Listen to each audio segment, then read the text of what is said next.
We'll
go ahead and call the Monday, March 24th City Commission meeting to order. If you would, please stand for the pledge and the prayer. Dear Heavenly Father, we come to you tonight. I ask that you give us wisdom to make the best decisions on behalf of the city of Leesburg. In your precious name, amen. Amen. I pledge allegiance to the flag of the United States of America and to the republic for which it stands, one nation, under God, indivisible, with liberty and justice for all. Before we get into presentations, I just want to let everyone know that 6A, 1, 2, and 3, we will be opening them when the time comes, but they will be tabled till April 14th. So if you're here for the Leatherleaf, those will be tabled this evening and brought forth April 14th at the meeting. So we will move along into presentations. Yeah, if you're here for the Leatherleaf and you want to, if you want to stay, you can. If you want to leave, you can too. But those won't be discussed this evening.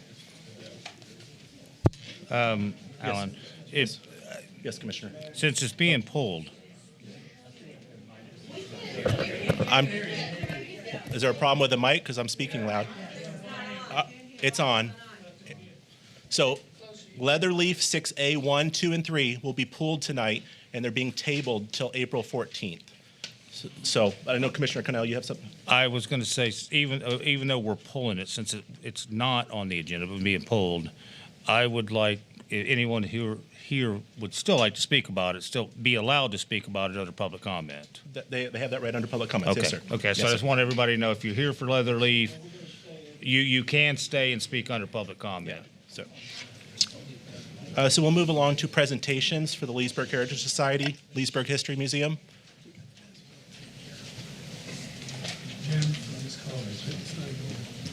No, I think they're just doing public. They're just presenting us with something under public comments. I thought the basketball team was going to go first. With the Heritage Society. That's for public comments. Is the basketball team? So we'll go ahead and with you guys. It's for Mr. Miller. Yeah, you're up, Mr. Miller. Oh, I'm sorry. That's my thought. Anyway. He has papers. Daniel DiVincenzo is our architect. Greetings. Hey, my name is Daniel DiVincenzo, Jacob P. Smith Building Company. Just before you is a couple things. I was contacted a couple years ago with regard to the Leesburg Heritage Museum, and we've been talking about the renovation of the property. I've given you just 2 sheets of paper, just a little bit of background. I've listed on one with regard to references, the projects I've done. Beacon College, President Haggerty's contacts there, the city of Umatilla and the city of Eustis. Of course, I have numerous others, but these being public or institutional, these references are probably more valuable to you. I wanted to talk to you about the project just briefly. The intent is to add approximately 1,000+ square feet to the building, which will include a new elevator, making the building ADA compliant, restrooms, as well as a staircase. The numbers you see before you are actual bid numbers. They include the hard number for the elevator. Not that you're even close to that, but I want you to have a realistic idea what this project's going to cost. When the building is done, it's going to be right at 5,000 square feet, a little better. The total project cost is going to come in just under $200 a square foot.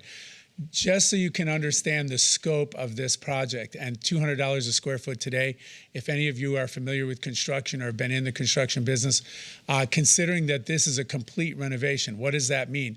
The interior of the building will be removed with the exception of the floor. So it's going to provide for completely new plumbing systems, completely new wiring systems, and air conditioning systems, as well as the installation of the elevator.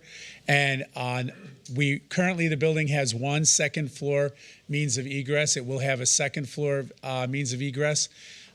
Also new restrooms, both first and second floor, to isolate what is intended, as I understand, the museum will occupy the first floor, and then the second floor, the intent is that it will be available to the public for rental or for special occasions that the city so deems fit. And it will also provide for a reuse kitchen, and then storage for to make the room able to accommodate if you want to set it up classroom style, or if you wanted an event like a reception and you were going to serve a meal there. As I said, the kitchen will have a reuse station, which means the food will be brought in by a vendor, a caterer, and then it'll be served from there. So in a nutshell, the building is pretty spectacular in its overall design. I don't know if you've looked at it recently. It really is, I think, a good architectural piece. The building is solidly constructed. If it wasn't, this would not be worthwhile. Also, because of its location, not being right on the main street, but off and then adjacent to a parking lot, provides for this reuse. So I think overall, it's certainly a beneficial project to the city if the city so deems fit, because everything's about dollar and cents, right? I'm very experienced in historic restoration as well as working in downtown communities. I have extensive references beyond the ones that are here. I'm just wanting to. They brought me in. Jim brought me in, as well as Dr. Haggerty recommended me. The thing is having somebody that is in the business, that is close to these kind of projects, were kind of hard to find. My company and my forte, this is my 31st year in business, has really been all about restoration. I do only custom homes, larger custom homes, through the years, but basically I've worked in urban settings and done historic restoration or restoration of existing buildings. That puts me in kind of a unique category. And so I'm able to, because I have, because of my wife's insistence, 40 years, by the way, and I have job costs at every job I've ever done. And so what I do is I actually put this out. I did takeoffs on, I do self-perform. I'm on the site with my guys every day. I handle every piece of lumber that comes in and off of my jobs. And I'm not one of these guys that has the truck pull up and drop off a load. It is, as we need it, it's there. This is going to be kind of a tight site to work with anyway. Dumpsters and other things will be involved. But as I said, you want to look at what you're getting. What bang are you getting for your buck? First of all, it's an incredible structure. Go look at it. And we're going to restore it to its original exterior facade. And it's not far off. And then the addition we're going to build to the parking lot side is actually going to be a reflection of that facade, which will also be clearly mirror what was there originally before it was boarded over or blocked over and then stuccoed. As I said, it's a unique opportunity. You're going to end up in the 200 square foot range, which includes the ADA elevator. I'd say that's pretty good. I am still having fun doing this. I've got like 3 more projects for Beacon. I have a number of projects that I'm doing in other areas right now. And so I'm glad to lend assistance. Where I think you'll go with this is, we call it, and at the municipal level, it's called an RFP, request for proposals. So the museum is actually paying for some boilerplate type drawings and also a very particular scope of work. They could, I would assume that they'd pass it on, you would approve that, and then you would put it out for an RFP for bidders, request for proposal, say, hey, this is the idea what we're doing. We want to know what kind of money's involved. And that's how you would start this project. So this is just to give you kind of a preliminary wash. This will undoubtedly take potentially a month to a year to come to fruition unless you decide to pull a trigger. I've got a number right off the get-go on the documents, the actual architectural documents, which I bid out. It's about $15,000. Those will be engineered documents. But otherwise, the documents I will produce that the museum is paying for will be basically the floor plan, some elevations, and then, of course, a very specific written scope of work, because that's where, through my years of construction, that's where you get these widely divergent costs or proposal, because the scope of work is not spelled out clearly. And that is what we're going to try to, from the front end, get on top of. So that's basically it. Thank you for the time. Did you have any questions? Thank you, Mr. Daniels. Any questions from the commissioners? Well, I will bring up one question. Yeah, I'm pro downtown. I support the project, but I just want to ask two questions. We've kitchen equipment. It seems like every building we build now, everybody wants a kitchen, so I just throw that out for discussion. And elevator, I didn't perk up till you said they were only going to occupy the first floor. I understand you're trying to do other things upstairs, but do you have to have an elevator? If you're going to utilize the second floor, you have to Okay. have an elevator. It's an Okay. ADA requirement. Okay. And with regard to the kitchen, I was very specific about a reserve kitchen. Okay. There will be no hood involved. Yeah, I saw that in the No notes. hood assembly. Okay. It will basically be the food's brought in, catered in. It's brought in, and then it's plated and presented to whatever the Okay, function. your answer is what I expected on the elevator, but I had to ask number one, and Sure. I appreciate the clarification on the kitchen too. Sure. Any other questions? Yes, sir. I did have just a couple comments for discussion. Yes, sir. On this. And I have spoke to Mr. O'Kelly about this previously. I don't think he was a big fan of it, but I brought it up to him. Is that this is a lot of money? It's, $1 million, and that's basically if we don't have a lot of overtures. You got a building right across the street, the Center of the Arts building, which is much larger, and it doesn't have a second floor. It's not a vertical accessibility issue. Save all that. You got a little TLC you need to put in that building, maybe $150,000 at tops, and just move the museum across the street.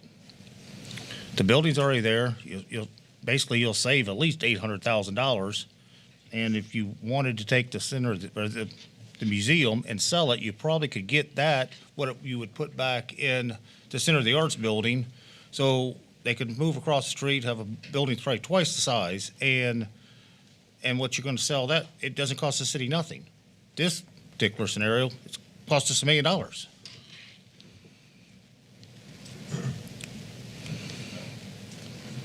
I just don't want them to get too far in the process if this is something the rest of the commission thinks, maybe not a bad idea. We'll save $1 million and move them across the street.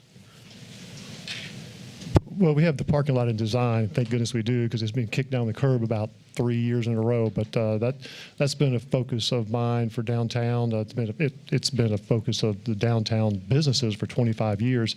It is in design right now. I think it's going to come back pretty soon for a bid for construction. So I sure hope we don't derail, parking, a parking lot, which is great for our downtown long term. One day I even see it, multi-story parking garage, because it's a great location. But I'd have to chime in on parking. I've been vocal about that for years. Well, but all you're getting out of the parking there, the parking's already there. All you would get is additional parking for the footprint of the building that you're going to tear down. That's not completely accurate. We're going to vacate Fifth Street. We are going to encroach on the gas property, at least up to that big line. There's a big line there underneath that concrete pad. So we're going to pick up quite a bit of space. But it's just a great location in the heart of downtown. Do you have anything to say, Al? Yeah, so the concept obviously would be what to do with the historic museum. What I would propose to the commission for your consideration is that you consider this topic during your fiscal year 26 budget process. So that process starts ad nauseum this summer in July with you all. It'll be on my desk here in the next couple of weeks. I would see that as this project fitting into the grander scheme, probably using your DST monies to finance the improvements. Commissioner Canal breaks up some other options, and what I would suggest, if you want to, you probably need, if A, delay this and discuss it at budget time, or B, if you want to have more discussions about different options, we can always agendize this. This was a presentation from the Historic Society to get you guys thinking. Obviously, they're petitioning you to remodel the historic museum, and I think that estimate's a pretty good estimate of about $1 million. So I think that's a pretty good budget number to work with. So my suggestion would be, if you want to talk about different options, we can do that. As far as the parking numbers go, Blake Drury from GAI probably will be back in the next 30 to 60 days with some concepts. Rough numbers, don't hold me to these from memory. I think we have about 75 parking places in existence now. The minimum increase, we think, from knocking down the partnership building and using that area is another 75. So it's a jump from around 75 to 150 spots. But then there's options too, where if we can work with Livestream and we can use the property, I believe it's on the other side of 6th Street, we might be able to get those parking spots up to 200. So that would be of a jump of about 125 parking spots. And then when you go back through the report that GAI gave us back in December, the deficiency, was somewhere around 200. So then if you do Commissioner Cannell's suggestion of moving to the Historical Society to the partnership building, then you still do have the historic building to consider what to do with that, sell it, demolish it, what have you. And I would even throw in a third option that was brought to me today after we spoke, Jay, from Cliff Kelsey and the library director is, perhaps you want to build onto the library and relocate it there. I don't know if that's going to save you any money as far as the $1 million goes, and then you lose it. But obviously there are a lot of things in there that you probably want to talk about. So your talk can be, we can agendize it for discussion matter at an upcoming meeting, or you can, discuss it during the budget process. Just one last comment. In an effort to get the votes and maybe cut some costs, we're adding 1,000 square feet. I mean, can we? 2,000, sir. 2,000? Yes. It's a 2-story addition. And also, this addition does not in any way take away from the existing parking lot. Okay.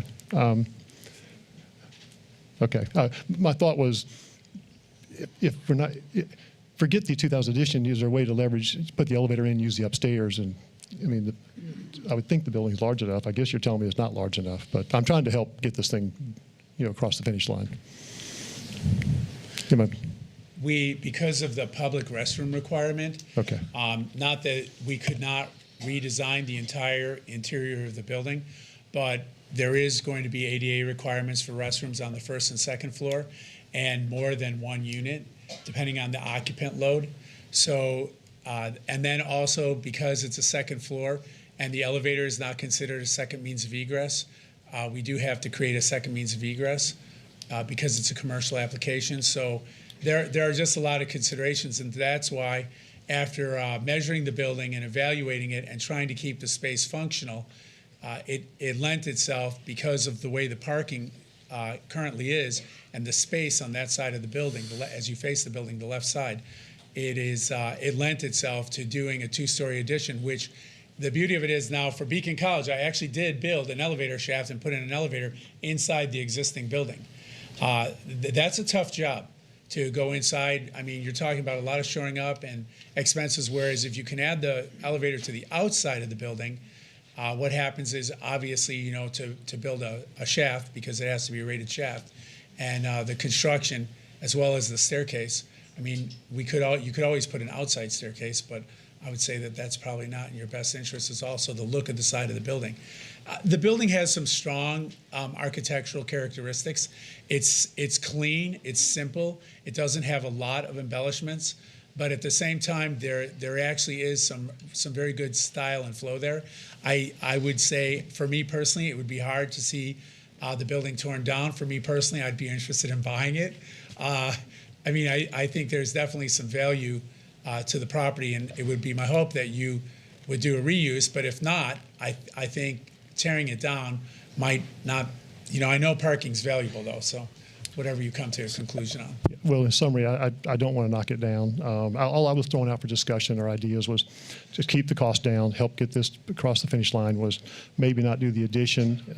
When I heard you're not using upstairs, I heard, elevator, I thought maybe there's a way to leverage the existing footprint. No, I'll stop right there. We can talk about it later. So, if a commissioner would like this agendized, they have that. I think for a potential $1 million savings, yes, I think it's worthwhile to put it on the agenda and let's have further discussion on this. We'll move forward with that. Yeah, with a little better numbers on value of current building, what the remodeled building would be worth, how much would remodeling the partnership building potentially, all the moving parts, so we know what kind of money we're talking about. Could we get the numbers for the museum as well, like for the last 5 years of participants that have come in and out?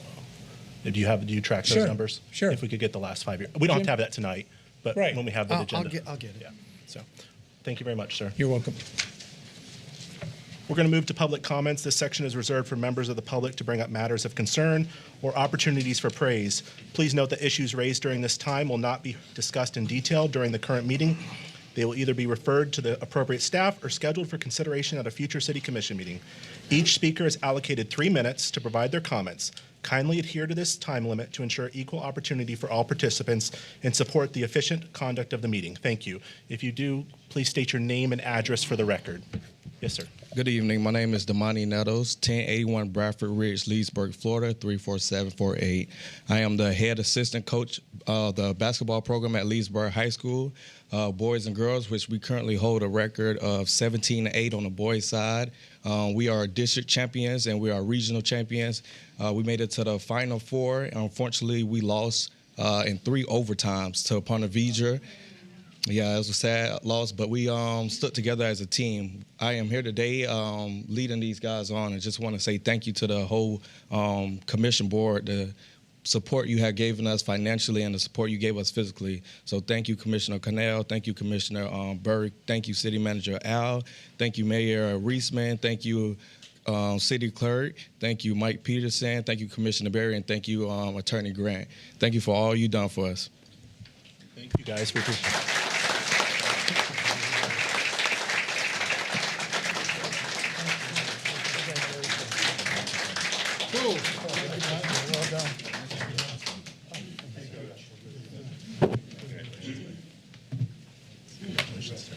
Get a picture of that. You want a picture? Yeah.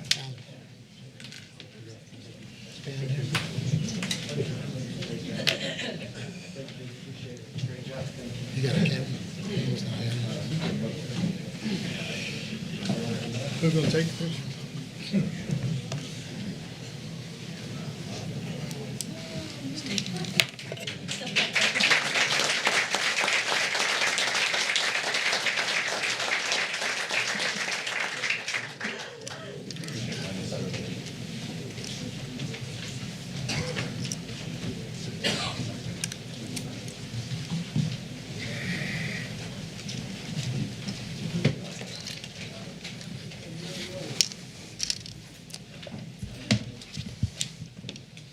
Hello, my name is Mario Napa. I live in Stony Brook Drive in Leesburg, Florida.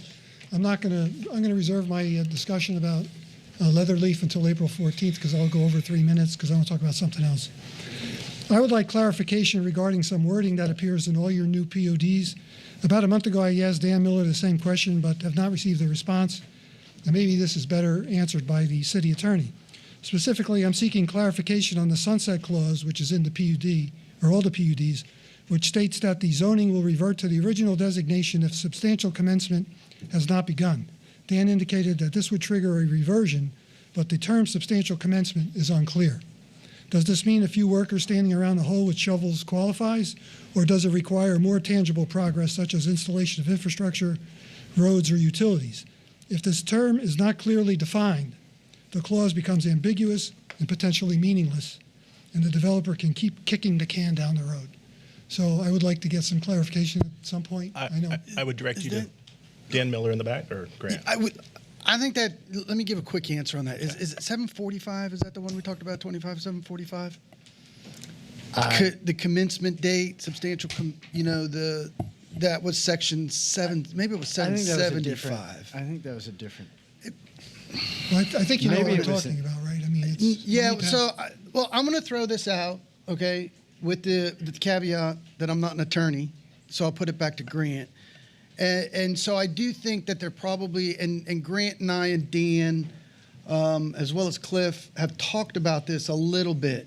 And so I think it bears some conversation, especially in light of a number of people here. The approval of a PUD is not a final development order. Obviously, that, in the language in the PUDs, as you mentioned, says that seems to conflict, and I understand that. The final development order pursuant to the code, it's section 25.745 or 755 or something in there, starts to define what a final development order is. And the development order is the culmination of several of the things that you spoke in the latter part of your question. Land clearing permits, construction permits, and specifically platting of a subdivision. Once the platting of a subdivision is done, then I think, then my opinion is that then there's groundwork to say that subdivision or that PUD has now become final. Then, according to the code, that subdivision then goes into another series of time clocks where they need to develop or lose capacities. And that's an important question. So I do think it needs some clarification. I'm going to say, again, I'm not your attorney, but I'm going to say the way our PUDs function now is fine. Could it be clearer? Yes. Do I think we have legal issues? No. So the final answer to your question is a PUD is not final until it becomes to a stage that they get what was that word I just used? The Development order. development Yeah. order. The development order is a step of several things, mostly the final plat. And then at that time, then that subdivision has entitlements for 2 years beyond the sunset of the PUD that they are entitled to water and sewer. So of every 40,000 units on the books, and this is an important part of your question, of every 40,000 units on the books, there's not, and I don't know the number, but there's not many that are final, and there's not many that have encumbered an entitlement to water and sewer. Okay, thank you.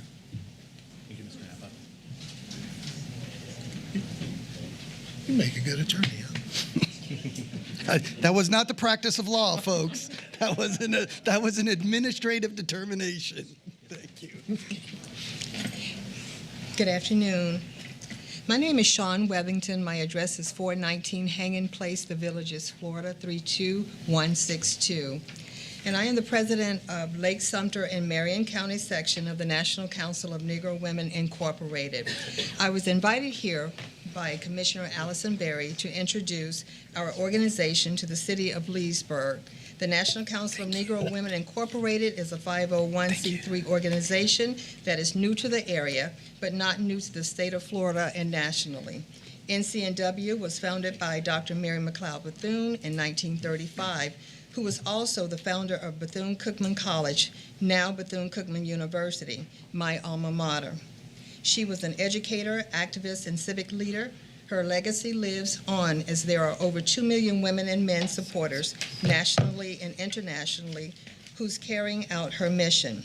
I was a member of the Central Florida section, NCNW, in Orlando, Florida, for 7 years before my husband and I decided to move back here to the area and now reside in the Villages. I visited with some other clubs, but wanted to do more. I reached out into the community, and so I asked my state president if I could start a section of NCNW since we didn't have a section in the area, and my request was granted. We went through the process, which took about 9 months, and then we were finally officially approved and chartered by the membership board in Washington, D.C. on June 24th, 2024. Our mission is to lead, advocate for, and empower women of African descent, their families, and communities. NCNW will promote and recognize leadership among women of color, champion civil and human rights, reduce health disparities, celebrate and strengthen the American family, reach out to women in need in Africa and around the world. Some of the activities that NCNW has been involved in already here in Lake County. Mind you, I have Lake Sumter and Marion County, so I'm speaking only of Lake County right now. We have been involved in voter education, especially with the sophisticated gents in their golf tournament, local churches, and health fairs. We've also been, in addition to the health fairs, we have worked with the Lake County Health Department, making sure that our community is vaccinated for the flu. Worked with medical professionals, especially with Vis-a-Vis, that is a urgent care and also a physician's office. That doctor over there, he's phenomenal. So he helps us a lot in making sure that we educate our community. I've joined the Leesburg Chamber of Commerce to make sure that I get the right direction and guidance in understanding what I need to do in educating myself to work with the community. Also, I keep saying but we have participated in the Leesburg Soul Fest Parade and as a vendor, and we also walked in the parade.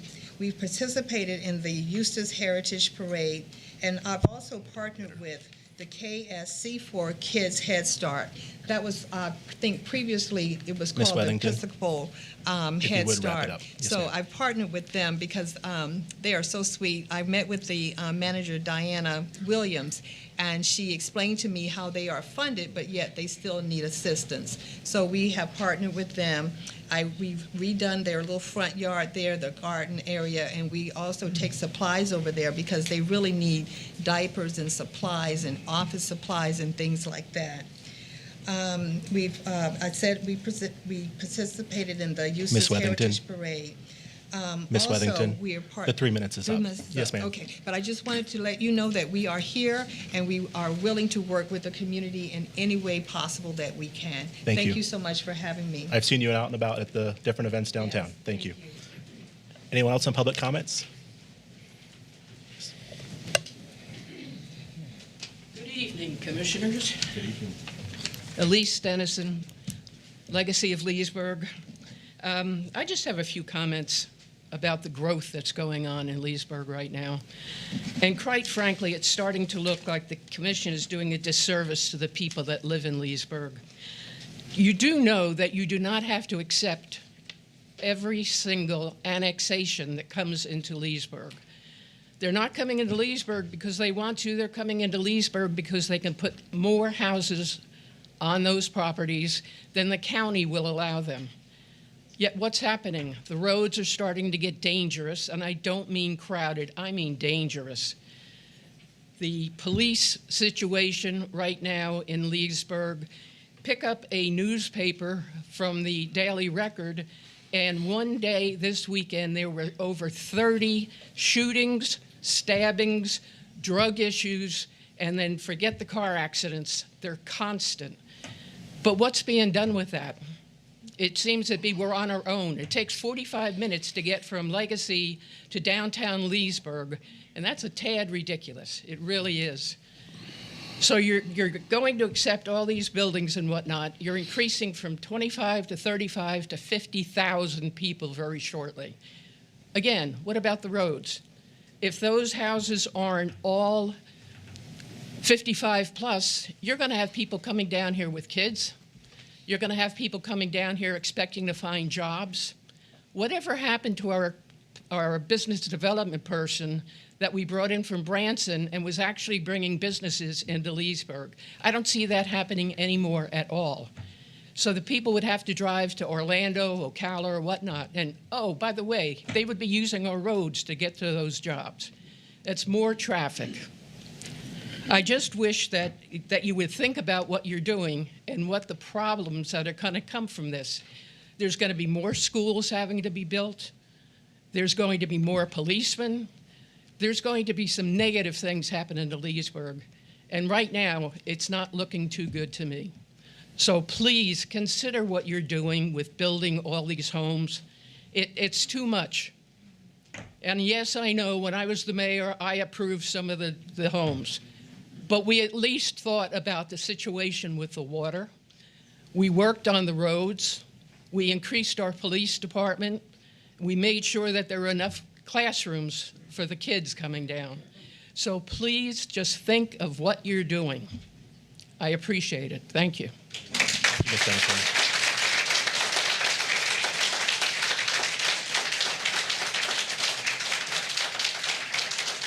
Any other public comments? It's already gridlock. Should I wait to speak about Wayne Storage or now? You can wait till that's on the agenda for later. Any public comment, other public comments? It's already gridlock on the roads. Come up to the, if you're going to talk. You got to state, okay. Seeing none, we'll move on to consent. Routine items are placed on the consent agenda to expedite the meeting. If a commissioner or staff member wish to pull any item, the procedure is as follows. 1, pull the items from the consent agenda. 2, vote on remaining items with 1 roll call vote. 3, discuss each pulled item and vote by roll call. Are there any items the commissioners would like to pull this evening? Yeah, I'd like to pull 5C 10.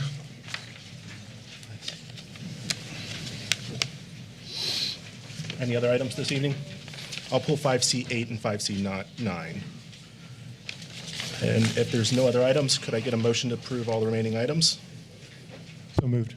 Second. We have a motion and a second. Any discussion? Roll call. Commissioner Connell, Yes. Commissioner Burry, Yes. Commissioner Peterson, Yes. Mayor Reisman. Yes. Would someone please introduce 5C 8 to be read by title? I'll introduce 5C 8 to be read by title only, please. Yes. You're good, Andy. Resolution of the City Commission of the City of Leesburg, Florida, authorizing the mayor and city clerk to execute a third post-closing occupancy extension agreement between the City of Leesburg and Dance Dynamics LLC and providing an effective date. Motion to approve. Second. I just pulled this. I just want to go on the record and say this will be the third extension that we're giving this company. We had a plan when we bought the Tropic. This is just prolonging that. And we know that she's going to get till potentially December. The current tenant where she's moving isn't moved out yet, and we know construction goes long, so we're going to be back here again asking for another extension. I say we keep with the existing plan. I did mention to the city manager about swapping the Art Center and Dance Dynamics into the different buildings so we can keep moving forward. I didn't know if the commission was open to anything other discussion, but we keep pushing back the Art Center, and the Melon Patch being in the building. So let me give you some more information for council commission discussion. Obviously, wherever you guys go, that's your legislative direction. So the purpose that this is on the agenda is obviously to push back the way the situation is set up. Everything right now, however, and in processing this request, I spoke to Dance, I spoke to Arts, and I spoke to Melon Patch. So I spoke to our team as well. So all parties involved I've had direct discussion with. The end all to be all is the day that we get to demolish or move to demolish the partnership building, for lack of better words, which is now our facility or has been our facility. But now it's in use by Arts and Events. So until we get to a situation that we need to demolish that building, we still have some flexibility. And demolishing that building, just as a technicality, hasn't been officially voted on yet by the commission. So what is holding that up? It's the design and the concept of the parking lot. And more than that, what started this was the gas department move, because as you know, we're trying to shuffle the deck with all these places to get things to work out. So long story short, the gas department on your agenda, I think you guys just approved the ranking of the architect. So that really puts us in a position to start hunkering down and working on the gas relocation concept. If we can get gas out of that facility by the end of the year, then we'll be concurrently working on the parking plan. So with those two things, working on the parking plan, seeking full commission formal approval and seeking full commission formal approval and move of the gas department, we still can accommodate the different entities out there. I think this is an inconvenience for arts. I know Amanda's standing right there, but I will tell you in my conversation with her, I think what the concept is, at least from my perspective, is arts would love to move, but they understand there's a million irons in the fire right now, and so a delay till December isn't a big deal. Not preferable, but workable. And so again, all entities, dance, Melon Patch, and arts, all working together on this concept. I really think by the end of the year is where the rubber hits the road. I don't see this, and I'm going to add too, because Commissioner Berry sent me an email, and she corresponded between myself and Mr. Watson on her concern, which was similar to yours, Mayor. And in our private conversations with her, she wrote back and seemed to express she was okay with the concept as long as it doesn't go beyond December. So I think that's where it's at. So obviously, item 8 and 9 go together. If you approve both of them or don't approve both of them, because they work together. Arts is first, because if you put arts in, then you need to kick back and do the formality of the arts lease. And instead of making that effective June 1, item 9 makes that effective January 1. That's it. So wherever you guys want to go. So from my perspective, it's been quite the concept. I even approached dance about doing flip-flop with arts, moving arts to the Melon Patch and dance over to the partnership building until it's demolished. That concept was rejected by dance because the facility really wasn't functional for the dance, the floors and the mirrors and the chairs and yada, yada, yada. So I didn't push it further than that because really I'm hoping December is the deadline for really moving on the next project with all the council involvement and the votes to come. Yeah, I respect everyone's discussion and respect city manager's items. I just think we made a decision, we're keep prolonging it, and that's my 2 cents. Commissioner Connell, did you have something to say? I did. It really probably doesn't have a lot to do with the question at hand, but when this came up a month, maybe 2 months ago, when I'll refer to it as dance, had applied for one of our grant programs, and they were awarded that grant program. I wasn't in favor of nothing to do with dance, as I said. It just I don't agree with the program because we don't have enough hooks in there. But I didn't realize until today they don't even own the building. I mean, I had a conversation with the city manager today, and he assures me that they would not get any of the money until they actually got ownership. But they don't even own it. I mean, I think that was getting the cart in front of the horse again on things. And I don't know what the holdup is on them purchasing the building. I would have thought they would already owned it before they came in and asked us for the $250,000 they did. But, I definitely think food for thought in the future. If we're going to renew that program, I think we need to look at some bells and whistles, some hooks need to be put in there. And I think they need to own the building before they come in and make application for $250,000 for renovation. Like I said, really has nothing to do with your question, but I wanted to bring that up. Yes, sir. Ms. Amanda, did you have anything you wanted to say? Amanda McLee, I'm the board chair for the Center for the Arts. I did work with Al, thank you, for a few weeks now, and we are in support of that extension to help our local business. I just want to bring to this commission that any further delays past January really puts a hindrance on our programming, all of our programs that we do there are exhibitions. So I work in construction. So if you come to me in November and you're like, hey, Amanda, we need another 6 months, the Art Center will suffer. We will not be able to get exhibitions. Our programming will be delayed and greatly impacted, as well as potential for the art festival. So just want to let you know that. Again, I worked with Mr. Minner on this process, and we are willing to assist and be, you guys are doing a great service for the arts. So we're thankful for that continued support. We brought 5,000 people to downtown Leesburg for our art festival, thanks to events geofencing. So that's a lot of bodies down here. So just my opinion. Thank you for the time and appreciate your continued support. Any other discussion? I just want to say that I'm in favor of going through December 31st, and that is the cutoff date. I think it's important to keep dance in the downtown area. I think there's a lot of business that profits from those folks being here, so it makes sense to, if the Art Center is willing to go along with it, I'm all for it. If we do, let's be under the understanding that not past December 31st. Not past December 31st. I'll go for that.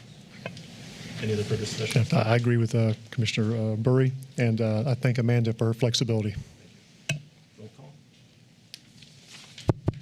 Commissioner Burry, Yes. Commissioner Peterson, Yes. Commissioner Connell, Yes. Mayor Eastman. Yes. Would someone introduce 5C9? I'll introduce 5C9, ask it to be read by title only, please. Resolution of the City Commission of the City of Leesburg, Florida, authorizing the approval of a First Amendment to the commercial lease agreement between the City of Leesburg and the Leesburg Arts Festival, Inc., modifying paragraph 2 term and providing an effective date. Motion to approve. Second. Discussion? Noticing no discussion? Did you bring it up? I did. Just part with 8? Yeah, part with 8. So, Okay. seeing none, roll call. Commissioner Peterson, Yes. Commissioner Connell, Yes. Commissioner Burry, Yes. Mayor Eastman. Yes. Would someone please introduce 5C10? I'll introduce and ask to be read by title only, please. Resolution of the City Commission of the City of Leesburg, Florida, expressing the City Commission's opposition to proposed state legislation that seeks to prohibit a municipal corporation's ability to collect revenue and transfer revenue, which ultimately provides utility service, public safety services, and redevelopment endeavors, and providing an effective date. Motion to approve. Second. Discussion? Yeah, I pulled this because I thought the public deserved an explanation exactly what our resolution was. So I talked to Alan. He's going to give us a little one, right? A little one. All right. Yeah. Yes. So there's a lot of things on it. This is one omnibus, beautiful resolution. There you go. That where the commission jointly expresses opposition to House Bill 991, where the House is recommending the elimination of community redevelopment agencies.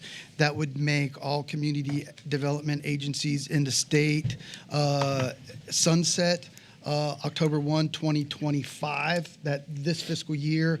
And the sunset has a provision whereby new projects or existing projects cannot be renewed, but debt is allowed to stay until it retires or 2045. So essentially what the legislature is saying is no more CRAs, and the only thing that the incremental revenue can cover is existing debt obligations through their sunset or 2045. The second bill is House Bill 1523, again about utility services. I think the city has done an extreme amount of work to prepare ourselves for this legislation. So this is really year 3 that we've dealt with this. This bill is a little bit different than the ones in the past, as it doesn't completely center on electric services, which, by the way, I think your transfer house is in extremely good shape there. But what this does is it caps all enterprise transfers at 10%, which is where we're at. That does affect us because we still are optimistic that the gas fund will be an enterprise engine for us that exceeds 10%. This bill would stop that. This bill then also puts a cap on outside customer rates for water and sewer service. Right now, we do charge a 25% surcharge for that. That probably generates between both funds somewhere between $2 and $3 million. So should this bill pass, I would probably be back to you this summer during the budget process, smoothing out the differential rates there and spreading that cost over because it does have an impact for fiscal year 26. And then the third bill, which I would want to bring to your attention, is abolishing special assessments. This is a Senate Bill 432. It does have a House companion. Its writing is a little odd at this stage because it specifically mentions political subdivisions, which are counties, but it specifically takes away the political subdivision or the county's right to charge a special assessment. So I would gather from that bill that either A, the state legislature forgot about municipal corporations, so they'll be back at you next year, so you would want to oppose this, or somewhere in the writing of that bill or the interpretation of the bill, municipal corporations will get tagged onto that. But essentially why this is a significant interest is special assessments. For us, is fire assessment, and especially for the county. The county has 2 or 3 special assessments. They have a fire special assessment for unincorporated residents. They have a solid waste special assessment for landfills. I believe we pay that as well. No, we don't pay that because we do trash different. But losing special assessments is significant. So if we were to lose the right for special assessments, that would mean we could no longer potentially collect the fire assessment fee, which brings in about $2 million. So now that fire assessment fee goes back into needing general revenues of the city to pay for the fire department. So if this passed and became effective for the fiscal year and affected municipal corporations, you're looking at a couple of $1 million deficit. So all 3 of these bills have some significance. Mind you, when you vote on it, it's all 3. So if you're all not in agreement or want to vote differently, you might want to. We can amend this by pulling out each bill, or you can vote on them as it's in its omnibus fashion. I'd like for all 3 to be pulled and voted each one separately. And in the resolutions, there's 3 different. Resolutions. Yeah, so, and make it 3 different resolutions or what have you, or vote on which ones you want to include in that resolution, because there's one I want to have some more discussion about. Okay. And on that note, what we would do is the entire language of the resolution would stay the same, but Andy would renumber them based on your vote. And then in the second whereas clause, we would just change that to say, whereas House Bill 991, eliminating community development agencies would have a negative impact on redevelopment efforts. Then we would say House Bill 523 would cause us to increase water and sewer fees. And then we would say Senate Bill 432 would take away our ability to collect special assessments for fire services. And so it'd read exactly like that in 3 different formats. Which would result in all municipalities likely increasing the millage rate. So it's really kind of a. I think at the end of the day, all 3, should they pass in their form as written now, we'd be looking at a millage rate increase. I think that's reasonable to say at this stage, without a scare tactic. These 3 bills really strike at core revenues for municipal corporations.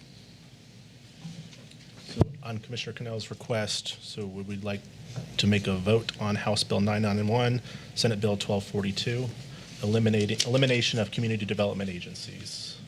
Or do you, how's that? Yeah, you want to, okay. Do individual roll calls? Yes. Well, I want a discussion on Yes, the sir. CRA Okay. one, though, when we get to All right, that. so- I don't know what order you're putting these in. Say it again. Well, you have the motion on the floor is the omnibus fashion. So once you have that discussion, see where you go on the CRA discussion, and then you're going to need to make a motion on each to split them out. Okay. So see where your discussion goes first. So go ahead and have discussion. And I'm going to ask Al to dig in a little bit more on the CRA. We had a lengthy conversation today on the CRAs, and I think everybody's aware of what the CRA does, but through our conversation, it appears if the CRAs go away, it's actually a tax saving for the city if we no longer have CRAs anymore. Right. So, in being very honest, I don't know if I would be that succinct. There's a couple nuances there.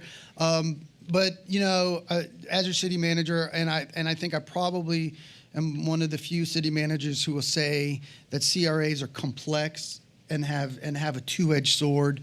The two-edged sword is the one side of the sword that's good, that specifically helps municipal corporations, is when you create that increment, you double down on that increment box. So if you're generating $100 of redevelopment money in a blighted area that you've identified, that $100 is then matched by the county. And so they lose money out of their general revenues. It's ad valorem. So CRAs do not increase your taxes, okay? Your taxes are your taxes, but what they do is they earmark a portion of tax revenue that goes into a redevelopment area, and then it's matched by the political subdivision. Because it's matched by the political subdivision, CRAs have always been under scrutiny by political subdivisions because counties hate to give up the incremental, the revenue. The flip side of the coin, so that's a good benefit for the city. The bad side of CRAs for the city is you strip away general revenue from your fund. Now I would say that is then arguable. I would say Commissioner Cannell's opinion is that we'll have more money. But Commissioner Berry's opinion or Commissioner Peterson's opinion may be, well, that takes away specific earmark money for downtown or 441 or Carver Heights. So I'm not going to opine on does it take money away. I'm going to say it's a double-edged sword, and you all are entitled to your opinion on is it in effect or not in effect. But what this legislation does is it clearly sunsets CRAs. It clearly stops all programming. So that would be the facade sign landscape grants. That would be the parking project. That would be anything that we haven't planned that starts October 1, the home grant, I'm not going to say Susan Street money, but if we needed more new revenues, so everything but the debt. And then the one big one, which probably would be controversial, is I think it also sunsets CRAs. So if the state legislature sunsets CRAs, that would mean the decree from 1995 that ordered the start of the downtown CRA, that decree, the settlement between the city and the NAACP, it stated that we had to create a CRA. It stated that we had to create districts for the city. And then it said that we had to contribute half of the increment from the downtown CRA to the Leesburg CDC. I think by definition that directive was correct in 1995. But the interpretation, I think, in today's terms would be that $500,000 that we pay of the increment to the CDC is, quote unquote, a project. It's not a debt issue. It's not a banknote. I think it is a project. The decree also goes on to say that the city can't do anything to sunset the CRA to avoid that payment. Well, this isn't the city. This is the state legislature changing the rule book.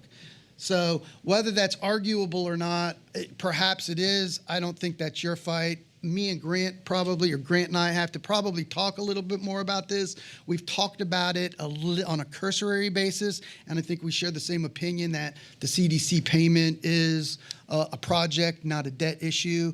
So ostensibly, if you map out all the ad valorem revenue we get, our taxable value is $3 billion. The formula that we use to calculate property tax revenue then is 11.5 to 12 million.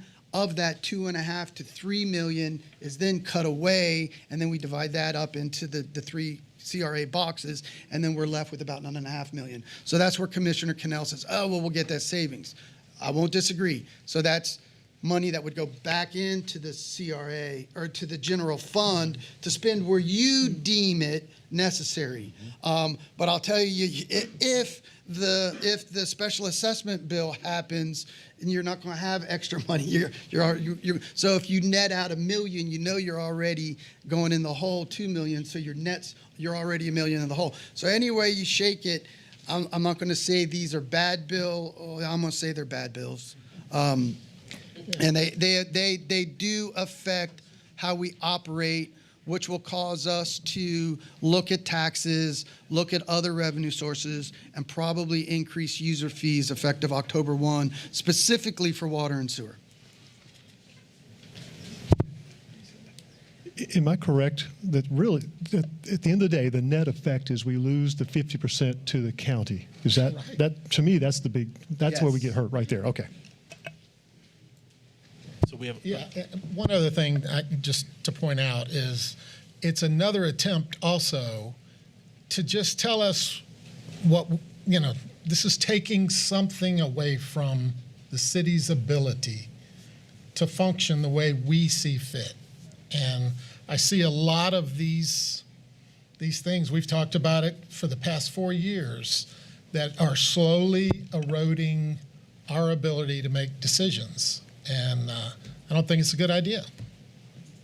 I agree entirely. And just one more thing on clarification. They capped utility transfers at 10%. Was electric 10%? And you know I'm going with this.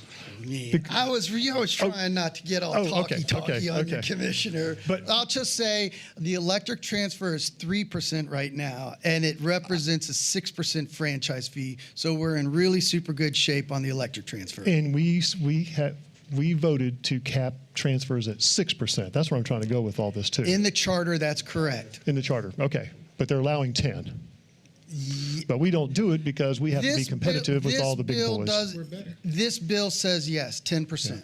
I So- won't go into all. I know, They've I don't had want to. a bunch of different angles on this over the last couple years, but this bill is a specific 10% cap on enterprise transfers. And I'm trying to spin this as a positive for the community that, we are under a lot of pressure to be competitive on the electric utility. The day we're not, we will be bought out, sold. So, they are attacking us. It is frustrating. 1523 specifically affects us only because it takes away the surcharge monies. And so we would have to recalibrate our rates to collect that. So we have a motion and a second on the floor. I have another comment too. As far as controlling us, I think it's an act, if you will, of the state legislation to do away with some of the government. There's too much government in everybody's lives. It's trying to scale down government, get rid of all these rules and regulations. Government's too much in everybody's business.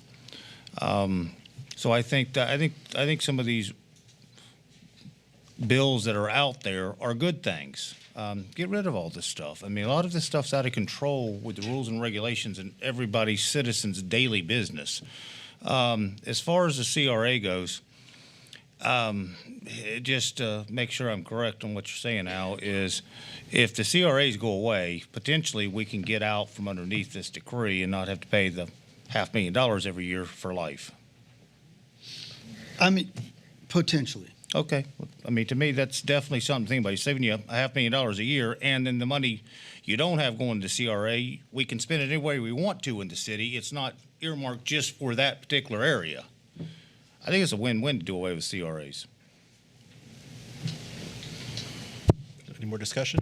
Well, I personally want to say to the Leesburg CDC, we're not going to pull the rug out from under them.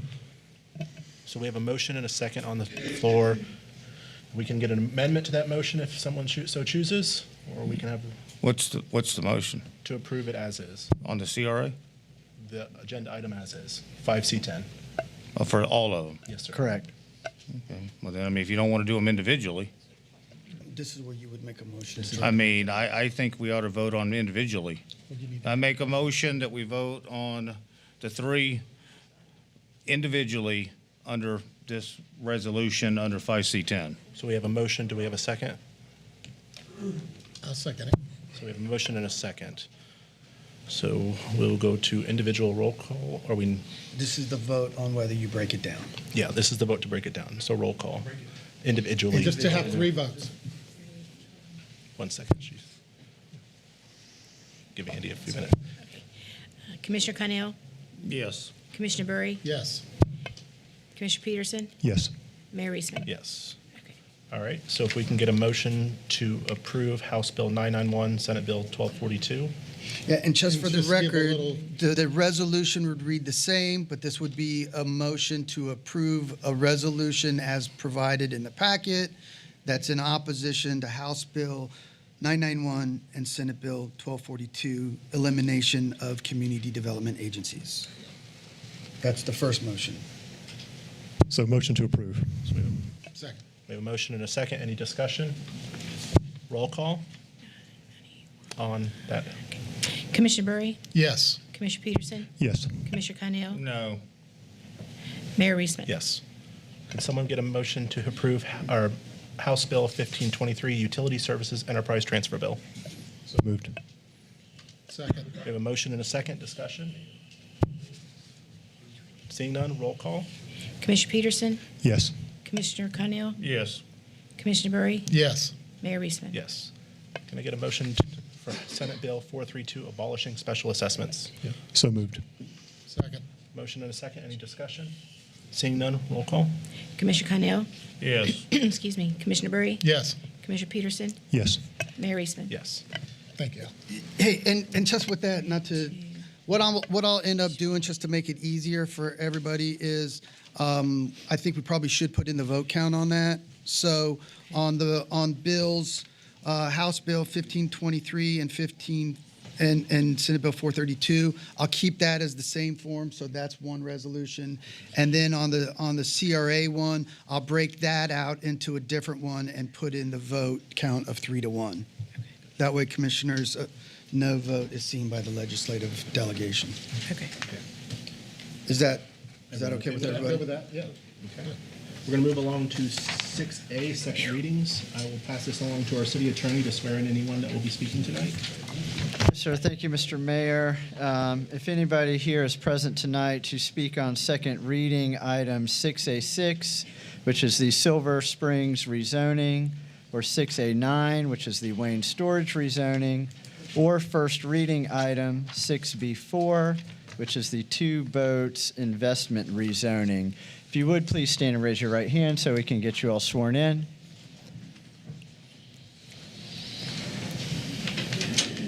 All right. Do you swear or affirm that all testimony you'll give tonight will be the truth, the whole truth, and nothing but the truth? All right. Thank you all. All right, Mr. Mayor, they're all set. Thank you. Would someone please introduce 6A4, 5, and 6 to be read by title?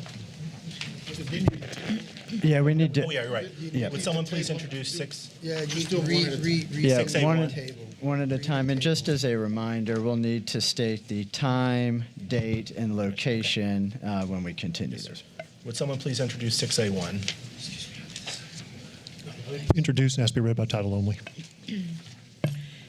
An ordinance of the City of Leesburg, Florida, annexing certain real property consisting approximately 77.5 plus minus acres, being generally located south of County Road 33, west of U.S. Highway 27, north of County Road 48, lying in sections 14 and 15, Township 20 South, Range 24 East, Lake County, Florida, provided that said property so annexed shall be liable for its proportionate share of the existing and future indebtedness of said city, provided that such annexed property shall be subject to all laws and ordinances of said city, as if all such territory had been a part of the city of Leesburg at the time of passage and approval of said laws and ordinances, providing that such annexed territory shall be placed in City Commission District 3 and providing an effective date. So we need a motion to table. We need to You need to move for approval so we can talk about it, right? So we can table it then? That's fine. Yeah. Yeah. Okay, motion to approve. To table. Yeah. So we're good. Yeah, I got a second on that. All right, so we have a motion and a second. Discussion? I'd like to make a motion that we table this item until date certain, April 14th April 14th, at the chamber headquarters here at 5:30. at 5:30. So we have a motion to table for April 14th here in the City Hall at 5:30. Yeah, second. We have a motion and a second. Discussion? Seeing none, roll call. Commissioner Connell, Yes. Commissioner Burry, Yes. Commissioner Peterson, Yes. Mayor Reisman. Yes. Would someone please introduce 6A2? I'll introduce item 6A2 and ask to be read by title only. An ordinance amending the future land use map of the comprehensive plan of the City of Leesburg, changing the future land use map designation of certain real property consisting of approximately 77.5 plus minus acres, being generally located south of County Road 33, west of U.S. Highway 27, and north of County Road 48, lying in sections 14 and 15, Township 20 South, Range 24 East, Lake County, Florida, and providing an effective date. Move for approval. Second. We have a motion and a second. Discussion? I'd like to make a motion to table this item until April 14th, 5:30 PM here, City Hall. Yes, sir. We have a motion and a second to table. Any discussion? Roll call. Commissioner Berry? Yes. Commissioner Peterson? Yes. Commissioner Connell? Yes. Mayor Eastman? Yes. Would someone introduce 6A3? I'll introduce and ask to be read by title only. An ordinance of the City of Leesburg, Florida, changing the zoning on approximately 77.5 plus minus acres from Lake County A agriculture to City of Leesburg PUD planned unit development to allow for 235 detached single-family residents, 48 paired villas, plus 120,000 square feet of amenities, medical office, office and retail sales and service for property generally located south of County Road 33, west of U.S. Highway 27, and north of County Road 48, lying in sections 14 and 15, Township 20 South, Range 24 East, Lake County, Florida, and providing an effective date. Motion to approve. Second. We have a motion and a second. Any discussion? I'd like to make a motion to table this item to 4/14 at 5:30 PM here in the chamber. So we have a motion and a second. Any discussion? Seeing none, roll call. Commissioner Peterson? Yes. Sorry. Commissioner Connell? Yes. Commissioner Berry? Yes. Mayor Eastman? Yes. Would someone please introduce 6A4, 5, and 6 to be read by title only? I'll introduce and ask to be read by title only. I'm good.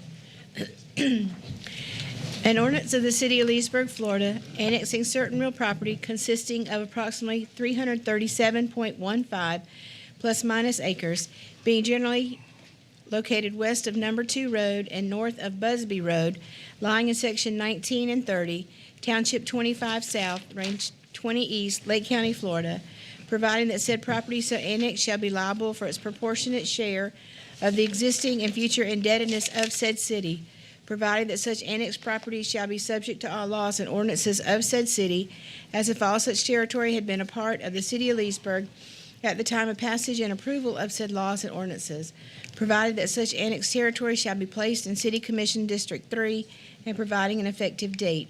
6A5, an ordinance amending the future land use map of the comprehensive plan of the City of Leesburg, changing the future land use map designation of certain property containing 337.15 plus minus acres from Lake County Rural to City of Leesburg Estate Residential for property generally located west of Number 2 Road and north of Busby Road, lying in sections 19 and 30, Township 25 South, Range 20 East, Lake County, Florida, and providing an effective date. 6A6, an ordinance of the City of Leesburg, Florida, changing the zoning on approximately 337.15 plus minus acres from Lake County A Agriculture and CFD Community Facility District to City of Leesburg PUD Planned Unit Development to allow for 825 single-family residents with accompanying amenities for a property generally located west of Number 2 Road and north of Busby Road, lying in sections 19 and 30, Township 25 South, Range 20 East, Lake County, Florida, and providing an effective date. Thank you, Andy. You're welcome. What's that? Move for approval. Second. We have a motion and a second. Dan, would you mind coming up? Thank you, Mr. Mayor. Dan Miller, Planning and Zoning. This is an overall proposal for an annexation, large-scale comp plan, and rezoning for 337 plus or minus acres that is generally located on the west side of Number 2 Road and north of Busby Road, east of the Whispering Hills project. This will allow for future development of 825 detached single-family residences and associated amenities. The case was forwarded to the Florida Department of Commerce as a large-scale comprehensive plan amendment, and there were no comments received and no objections from the state in that regard. For the large-scale comp plan, this would change the future land use designation from Lake County Rural to City of Leesburg Estate. And on the rezoning, it would amend the current zoning from Lake County A Agriculture and CFD, which is Community Facilities District, to City of Leesburg Planned Unit Development. Within those planned unit development requirements, the proposal consists of 825 detached single-family residences. There are no other uses permitted within this proposal. There are lot sizes that include 50-foot, 60-foot, and 145 feet wide for these units. The minimum house sizes are 1,700, 1,800, 1,900, and 2,000, depending on the lot size. As lot size goes up, the minimum house size goes up. There's a minimum of 25-foot front setback, which allows a full-size pickup truck to be parked without blocking the sidewalk. Minimum of 2 off-street parking spaces for each unit. Under the design and architectural standards, there are facades shown in Exhibit D in the PUD. There's a maximum floor height of 2. There are dark sky lighting required, trees required in each yard, 2 trees required in each yard. 35% of the property does have to be an open space. There is a 25-foot landscape buffer required around the entirety of the property boundaries. There is also a 100-foot landscape buffer along number 2 road, with the 25 feet closest to the residential lots shall be planted as seen in the exhibits in the PUD. There's a split rail or opaque 4-foot plank fence that's required along Busby Road, so the developer gets a choice. Sidewalks are required throughout the development, and the grass cannot be St. Augustine. It can be Bermuda or Bahia due to the water usage. Access is shown on the site plan. All the access for this project will come through the Whispering Hills project. So Whispering Hills has to go for this project will work. The only thing allowed on number 2 road will be emergency access. So that's an access that is not used on a daily basis, only by emergency vehicles. The main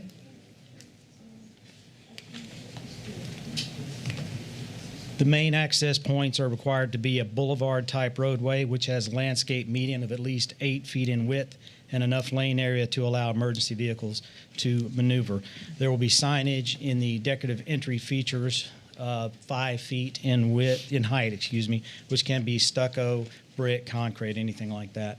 There are recreational requirements which require 3.92 minimum acres to be devoted to at least 2 separate recreation areas, which would be set aside for swimming pools, playgrounds, dog parks, gazebos, that kind of thing. And there are walking trails required around all the wetlands in the northeast corner of the project. Finally, there is a phasing clause which is required that the development will move forward with substantial commencement within the 4 years, as was talked about earlier. The property, if not substantially commenced, would go forward would have an automatic reversion to the RE1 zoning, meaning you would have to have 1 acre per house, 1 acre per unit. Everything here would have to be on city water and wastewater. No wells or septics would be allowed.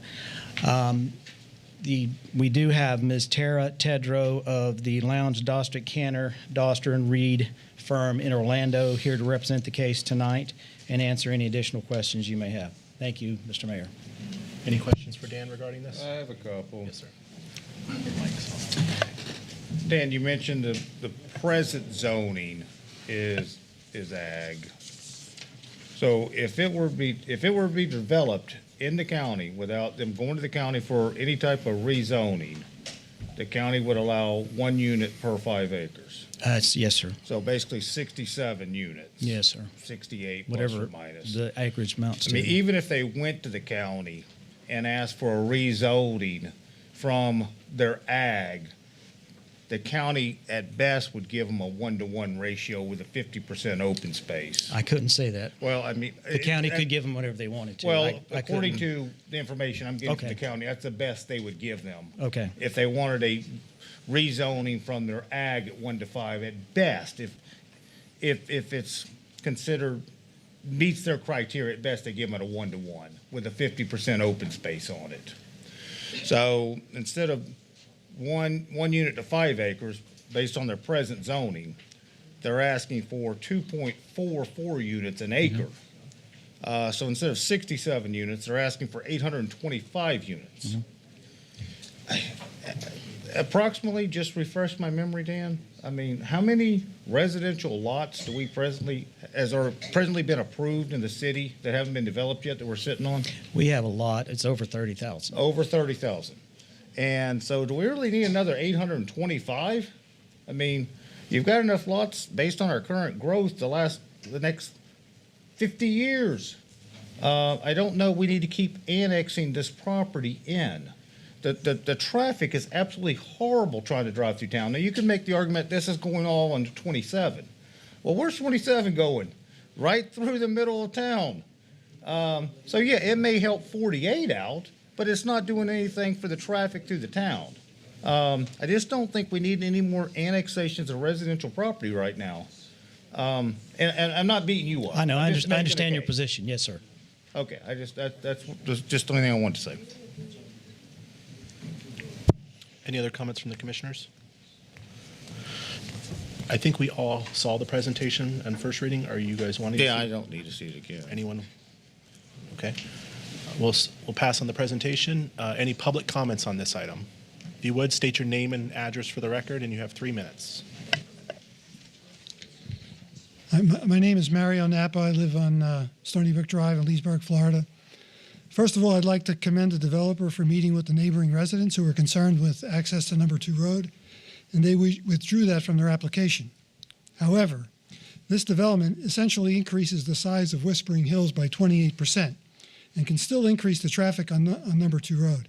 If a resident wants to leave Silver Spring and intends to travel to Yalaha, Howie, Tavares, or anywhere northeast, they'd make a left out of Silver Springs and then a left onto Whispering Hills Boulevard and take that to number 2 road, rather than use Route 27, which would be much longer in time and distance. So although they don't have an entrance off of number 2 road directly, they can go through Whispering Hills onto number 2 road.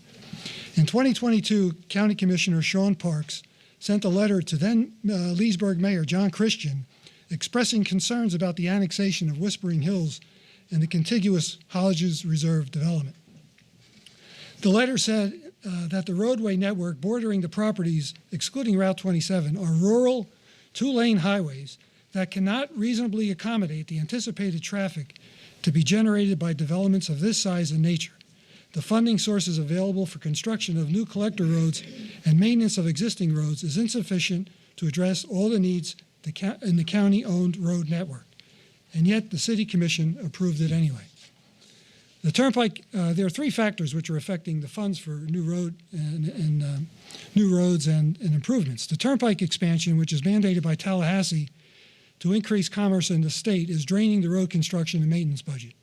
The increase of EVs and hybrids is reducing the collected gas tax, which is used to fund road projects. And since the pandemic, the cost of building and repairing roads has increased dramatically. As a result of the above, there is a $127 million decrease in funding for 2025 to 2030 road projects statewide. So we cannot expect there to be money to save number 2 road. And the traffic on them, and there's 17,000 homes that have already been approved that will affect traffic on Route 27. And there's nothing in the books for that except repaving it north of Route 33. At the February 11th Lake County Commission meeting, there was discussion about the explosive growth in the county. And County Chair Leslie Campione stated, most of the growth is from city sprawl, from city annexations. She then said, cities are not required to annex just because they receive an application. They don't have to say yes to every annexation application they get. She used to be the city attorney for Mineola, so she knows her real estate law. The city of Leesburg is not obligated to annex this property, and this is another case where the annexation is not needed or required. The owners can develop the property with respect to the existing zoning classification as we heard before, and this annexation and PUD should not be approved. Thank you. Tapio. Any other public comments on these items?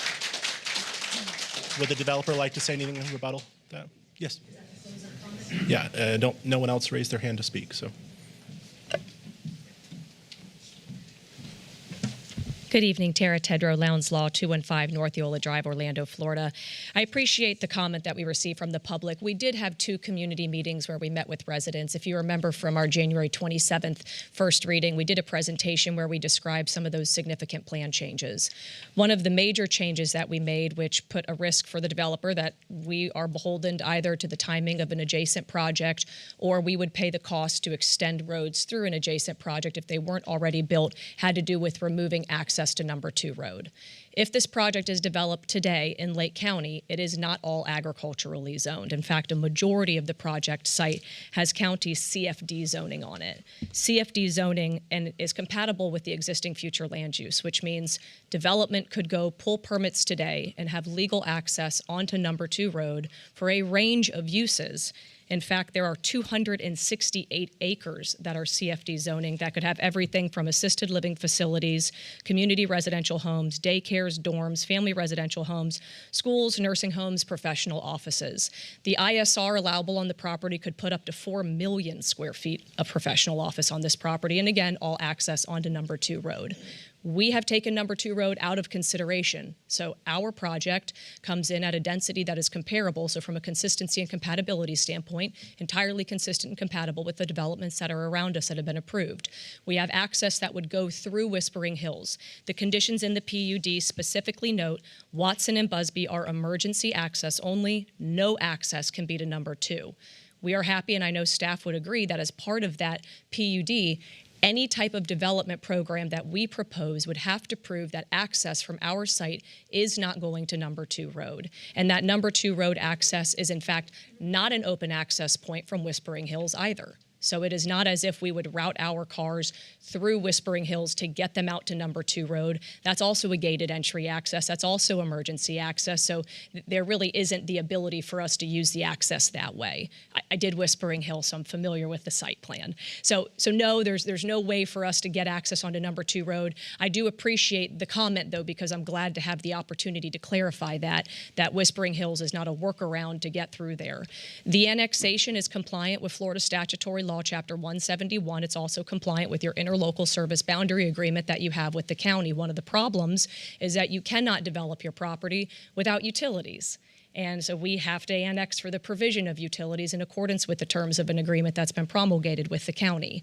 So I'm not sure what property owners can do with private property rights that are meaningless if you actually can't build anything because you can't get services from a city. So we are not asking to annex something that's not contiguous. We are directly contiguous with city boundaries.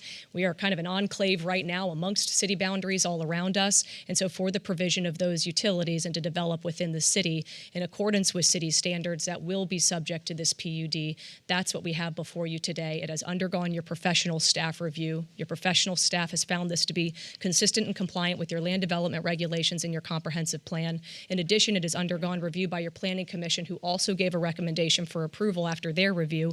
It went to the state for the state review after your transmittal hearing, and now we're back on a second reading. We've made no changes since all of those reviews have occurred, and we certainly appreciate a final approval at tonight's hearing based on the plan changes that were made, specifically requested by your staff, a significant number of plan changes that were made and that are incorporated into the PUD as requested by neighboring property owners, including things like 1-acre lots and architectural design standards that are rural in nature. And so we would appreciate, again, that final approval at tonight's hearing. Happy to answer any questions you have. We have our team here as well. Thank you, Ms. Pedro. Any Thank you. questions from the commission for the developer? Any last-minute questions for Dan? All right, seeing none, we will go to roll call on 6A4. Commissioner Cunnell, No. Commissioner Burry, Yes. Commissioner Peterson, Yes. Mayor Reisman. Yes. Roll call on 6A5. Does it need its own motion? Oh, we did. We made a motion in the very beginning. Do we need to do each one individually? We have to have separate motions Okay, on so each one of someone these items. make a Yes, motion sir. to approve 6A5. Okay, I'll make a motion to approve 6A5. Second. Motion and a second. Discussion. Seeing This none. is the one, this is for the 6A5. Well, I the guess we need to approve 6A4 first. the land use, yes. Okay. So plan, yes, sir. Changing the copy. Yeah. Okay. That's green. Do we need to allow more public comments? Yeah, I mean, you Sure, can yeah. on each one Okay. of these. So- They are separate items. It was sort of a collective discussion, so I think ideally everybody would have gotten their comments out earlier, but if there's And anybody I else said- out there. Yeah. Should be a motion to approve 6A4, right? We have to approve annexation first. We did that did. one. We did that one? Okay, Yeah. okay. So we have a motion and a second on 6A5. Discussion from the commission? Discussion from the public? Seeing none, roll call. Commissioner Berry, Yeah. Yes. Commissioner Peterson, Yes. Commissioner Connell, No, and on the future land use map, I just disagree with the. Mayor Eastman. Yes. Would someone make a motion for 6A6? I'll make a motion to approve 6A6. Second. We have a motion and a second. Discussion? Yeah, I'd like to Yes, sir. see the zoning reduced down to a 1-to-1. So we have discussion for a zoning reduction of 1-to-1. Are you making a motion? Yes. So we have a motion for reduce the zoning. Do we have a second on that? Seeing none, the motion fails. Any discussion, further discussion? Any public discussion? Seeing none, roll call. Commissioner Peterson, Yes. Commissioner Connell, No. Commissioner Berry, Yes. Mayor Eastman. Yes. Would someone please introduce 6A7, 8, and 9? I'll introduce 6A, 7, 8, 9. Ask that they be read by title only. 6A7, an ordinance of the City of Leesburg, Florida, annexing certain real property consisting of approximately 6.52 plus minus acres, being generally located northwest of County Road 44 and south of Hickory Hollow Road, lying in Section 3, Township 19 South, Range 25 East, Lake County, Florida, provided that said property so annexed shall be liable for its proportionate share of the existing and future indebtedness of said city, providing that such annexed property shall be subject to all laws and ordinances of said city, as if all such territory had been a part of the City of Leesburg at the time of passage and approval of said laws and ordinances, providing that such annexed territory shall be placed in City Commission District 5, and providing an effective date. 6A8, an ordinance amending the future land use map of the comprehensive plan of the City of Leesburg, changing the future land use map designation of certain property containing 6.52 plus minus acres from Lake County Rural Transition to City of Leesburg General Commercial for property generally located northwest of County Road 44 and south of Hickory Hollow Road, lying in Section 3, Township 19 South, Range 25 East, Lake County, Florida, and providing an effective date. 6A9, an ordinance of the City of Leesburg, Florida, changing the zoning on approximately 6.52 plus minus acres from Lake County R6 Urban Residential District, A Agriculture, and CP Planned Commercial to City of Leesburg SPUD Small Planned Unit Development to allow for a self-storage facility for property generally located northwest of County Road 44 and south of Hickory Hollow Road, lying in Section 3, Township 19 South, Range 25 East, Lake County, Florida, and providing an effective date. Yeah, motion to approve 6A7. Second. We have a motion and a second for 6A7. Dan, take it away. Thank you, Mr. Mayor. This overall proposal is for an annexation, small-scale comp plan and rezoning for approximately 6.5 acres. And as our city clerk indicated, generally located west of County Road 44, south of Hickory Hollow, and then north and south of Variety Tree Road. The request is for future development of a self-storage facility. The small-scale comp plan, that went from Lake County Rural Transition to City of Leesburg General Commercial, and under the rezoning would be Lake County R6, which is urban, I believe it's urban residential, A agriculture, and CP plan commercial, and then that would change over to city small plan unit development. Under the PUD requirements, it is an indoor self-storage facility with some outdoor storage, on-site apartment for management and security use. No other uses are permitted within the proposal. There are design and architectural standards which are shown in the exhibits, including dark sky, 35% open space. We are asking for a 15-foot landscape buffer along the entirety of the property, a master landscape plan, Again, Bahia or Bermuda grass is fine. No St. Augustine. The planned main access points are subject to approval by Lake County, and all areas which are directly adjacent to residential areas are required to have a fence, a solid fence with a minimum of 6 feet, somewhere between 6 and 8 feet in height. Signage is required to meet sign requirements in the city, which in this case would be about 4 feet high. Finally, there is a standard phasing or expiration clause. Again, the same phasing clause we have on all of them that would take this from the SPUD to the RE1 uses. And we do have representatives here to make a presentation if you would like to see it at this time. Questions for Dan? I do have a question for Dan, and maybe it'll save going to the presentation. The 3 stories is what this is going to be, Dan? 3 stories or 35 feet. Yes, sir. 3 stories is what it said. Yeah. Yes, sir. So with 3 stories, is that all the buildings will be 3 stories? I would leave that to the applicant. Yeah, I got questions. So. Thank you, Mr. Chair. Donica Oliverio, CHW NV5. The answer to your question is that all the buildings are 1 story. Okay. Well, This- the plan is approving for 3 stories. The SPUD allows that, but the So what proposed changes? plan is only 1 story. Okay. I mean, That can be if the- changed. Mr. yes, if that needs to be changed if we're yes. going to. Okay. All right. So that's good news. How many overall units? I don't know if we have a unit count. The overall square footage is. Matt, do you want to come up here? This is Matt Bass. Matthew Bass, 16868 Northwest 100th Avenue Road, Reddick, Florida. I don't have the exact layout completed yet, but it'll probably be approximately 654. 654 units. Yes, sir. Okay.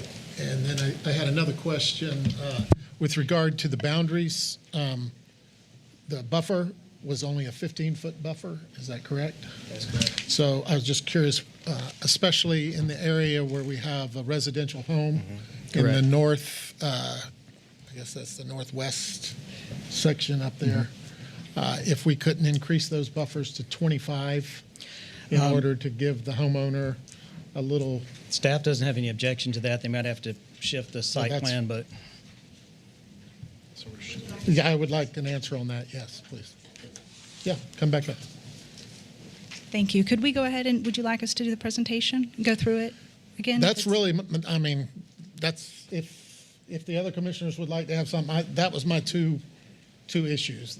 Two issues on it. In the presentation, she revised it on a separate project. We had a similar scenario with concerned neighbors, and as a compromise, we changed it to an 8-foot stone wall, which actually we revised to show that masonry We have 8-foot an wall. image. We'll go ahead and start we'll do the presentation. Thank you so much. Yeah, we do have additional information. Since our first reading, there were a couple questions, and we've incorporated answers to those in our presentation this time around.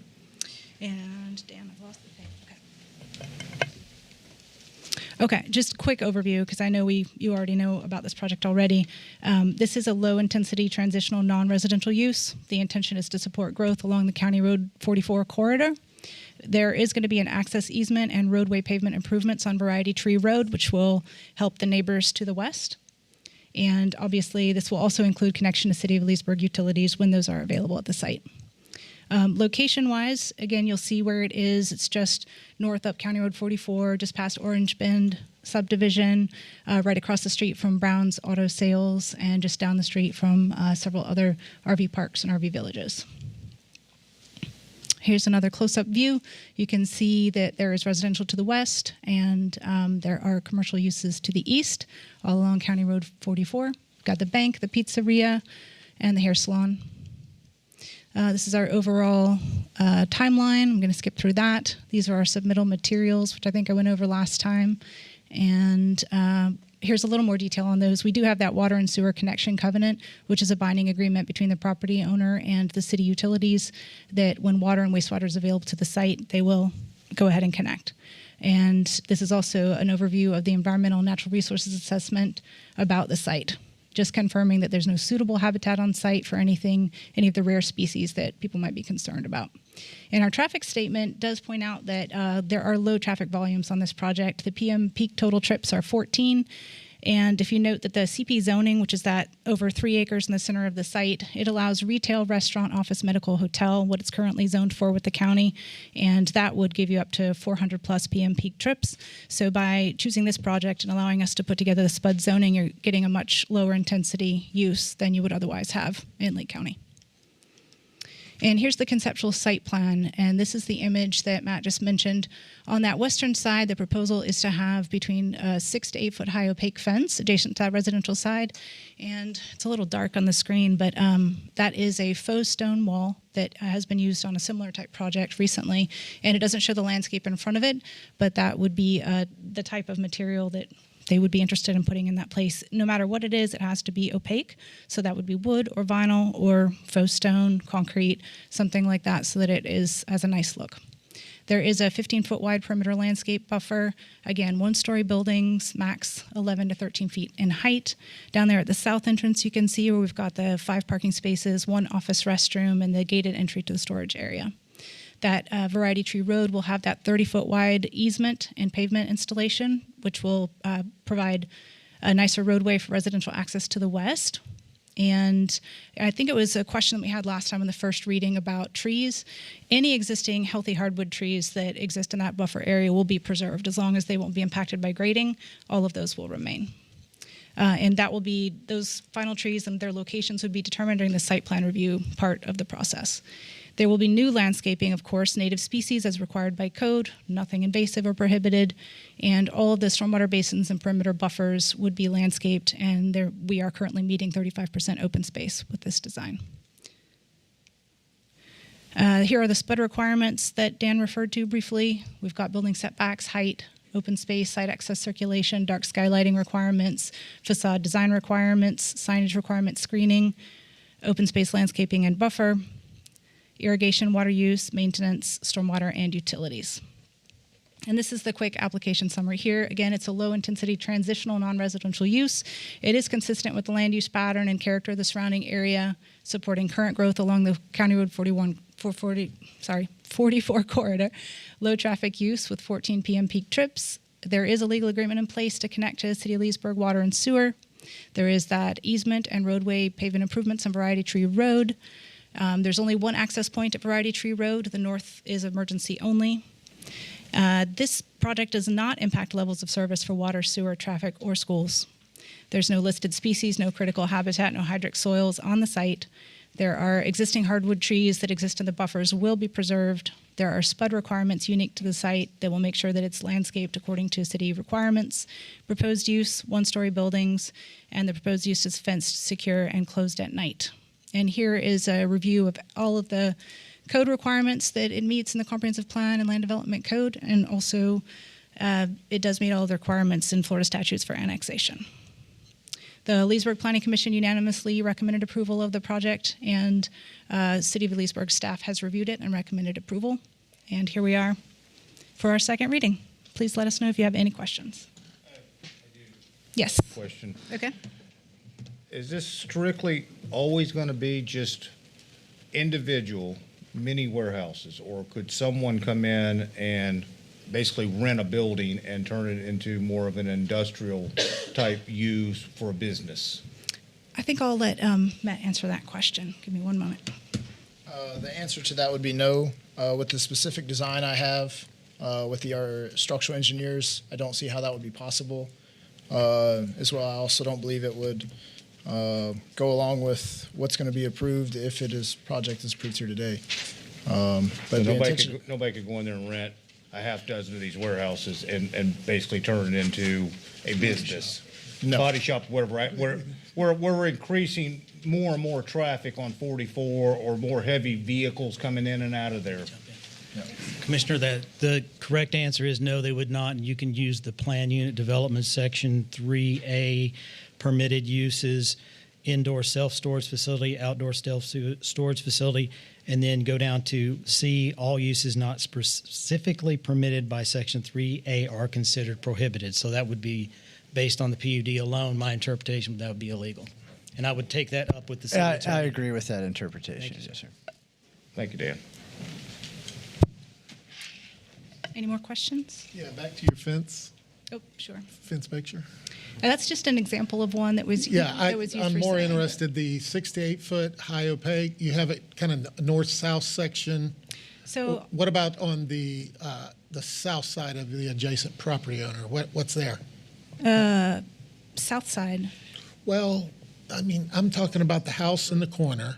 Okay. And so you've there's a got, you dash say line. 6 to 8 high opaque on Right. that side. The entire western perimeter, starting at Hickory Hollow Road and wrapping all the way around that western side, all the way down to Variety Tree Road. All the way down, you're going to All the way down. Okay. Because That's there more are than I was- residential. Yeah, Okay. there's because that entire area is residential on the western side of the property. The fence would extend. There's a dashed line. It's sort of a thick dashed line that wraps all the way around that western side. So from Hickory Hollow down to Variety Tree Road would be the opaque fence that is in this bud, and the applicant is committed to putting that in.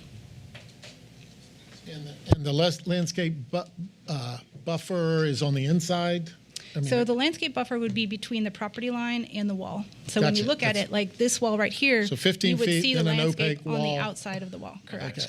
So you mentioned several different types. Would you go through those one more time? Yes. On the opaque wall? The most important thing is that it would be opaque.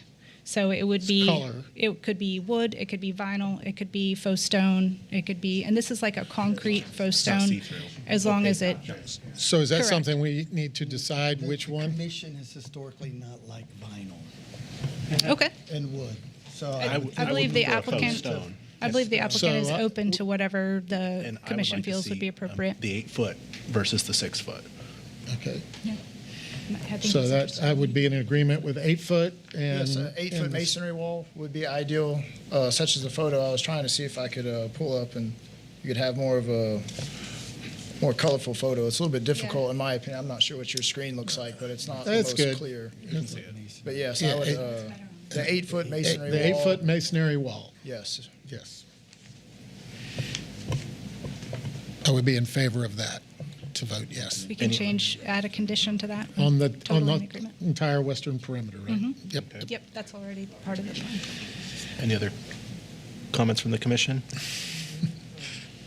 No, we'll just need to make sure that 15 before we execute the PUD, if the commission approves the vote, we need to make those changes. Make the changes. The one story also on that, The right? one Yep. story and the western perimeter is the brick mason. Was there another The wall- thing, Commissioner? Mason- The wall is already required and shown on the I was plan talking along ab- the western side, but the We're height just could going be to confirmed. specify that it's mason, so you don't come back in and put a vinyl one in on us. I was shooting for the 25-foot barrier, just the buffer, because that's what normally a lot of our projects seem to have, is a 25-foot buffer.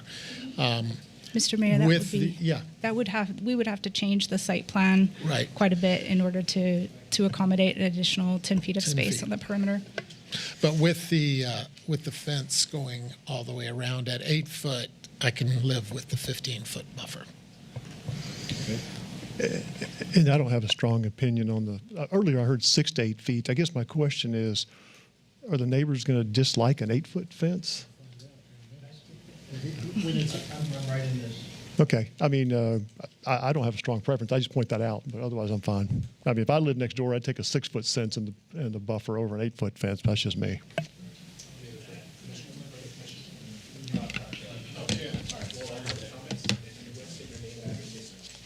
My name is Steve Clark. You would come to the microphone and state your name and address for the record. Thank you, Mr. Berry, for bringing these items up. I'm just going to refer to this in a second.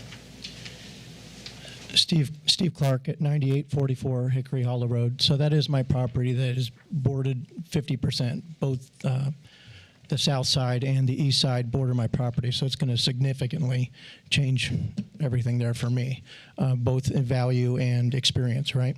So I really appreciate all these items coming up because they're the ones that are on my mind, right? The height of the wall. So I visited a storage facility at 42 and 441 up in Lady Lake yesterday, and I took that photo of that stone wall. That one's significantly higher than 8 feet. It's pretty giant. But I would say a minimum of 8 feet for my opinion. 6 not going to cut it. I really appreciate your opinion of the 25-foot buffer, of course. Helps ease the pain of the project. And then the inconsistencies that you pointed out are very concerning me at the last meeting. So what you suggested is going to happen, or what you're suggesting is going to happen, is not meeting up with what is going to be approved. So what I'm afraid of is somebody's going to come in, someone's going to buy that storage facility and change the idea of it, and they're going to put boats and motorhomes. Okay, so the plans don't show any outside room for outside storage, so I don't know why we're approving outside storage. It says all inside, so let's leave it inside. Same with what was the other thing you brought up? The inconsistencies. Oh, the height, the fence height for sure. Why say 6 to 8? Let's say 8 or whatever it's going to be. I don't want to leave room for changes. Basically, after you approve this, because it's going to be really tough for me. Anyone have any questions for me? So with regard to fence height, you would rather see 8? Yes, 6? absolutely, than 6. Thank you. And I'd like to see that solid stone wall that I sent a picture around. I think that looks, I think it's faux, but it looks reasonable, and it's a dark charcoal gray paint on it. I think it would blend into the best, I guess, the best than vinyl fences, wood fences, stuff like that. Any other comments? I think I heard the developer said they would give you the 8-foot fence. I was trying to help you when I offered the 6. I really don't care. So if you wanted 8 and the developer's okay Yeah, with 8, that so I think be the it. building I'm is looking at this 13 picture going, I feet. would want that. Yeah, but That large building is supposed to be 13 feet high. I'd rather not look as much as it's possible. I was trying to help you out. I guess I don't see the point. What do you mean by help me? It's not relevant. I don't understand. I was saying personally, I would rather have a 6-foot fence. But if you don't like a 6-foot fence, and the developers agree to an 8-foot fence, I think we're good. Okay. Yeah. I think blocking most of the building from my view would probably be better. All right.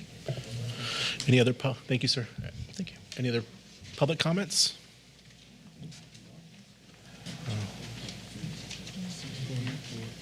It's going to be 8. Lisa Hayden, 35121 Dennis Road, Leesburg. I really love the idea of the 25-foot buffer. I realize that it does impact the site plan, but it just gives us that much more space around all the agricultural land around there. And it seems as though that 600 and something units is a lot of storage units. We have many storage units available within like a 3-mile radius right now. I understand there's other developments that will be coming in over the next few years, and they'll be used. But that, and also I'm confused as to where there's outside RV storage on this plan. There's none. Why do I keep hearing that? Am I hearing that somewhere, Dan? Yeah, it's part of the approval. It's in the allowed uses. It's in the allowed uses section 3A. Can we, is it possible, Mr. Watson, to strike that?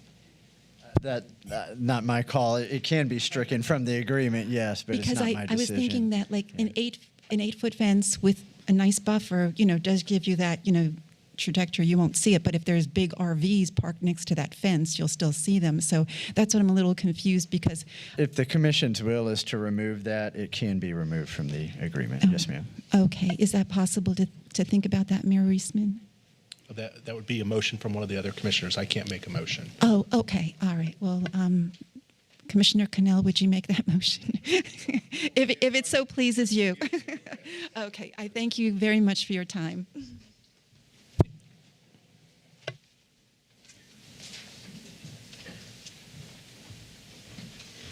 Hi, everybody. Ray Hayden, 35121 Dennis Road, Leesburg, Florida. The other consideration is that is 44, and if you've been down 44 lately, probably have. It's close to the airport, too. So it's like there's a whole lot of stuff going on right now. Utilities, I believe it is, and it's on both sides. And there's also widening of the road, but it's not enough. It's the kind of widening that some of these things that have been accepted and annexed, and maybe some that haven't been, but they're being built over there, they're making partial expansions of the roadway on 44 over there. So it's not going to be like really 2 lanes on each side with a left turn lane. It's going to be more like the left turns being added and maybe a little bit of a entryway for a development on one way or the other. So that traffic still isn't getting a relief. And, in my mind, I'm thinking that a lot of this storage would probably be for the folks at Orange Bend because that's been approved. And 1 year when they finally start building that stuff, then they might have a full house over there and be a great business for them to go at that time and to remain as that kind of business. And but still, you're going to have a lot of traffic on that road right there. And every single thing that Leesburg annexes into the city is problematic. I think they're already on electric, so I don't think you're going to get that one, unless you already have it. But the water is good. All right? So thank you very much for your time. Thank you, Mr. Hayden. Any other public comment?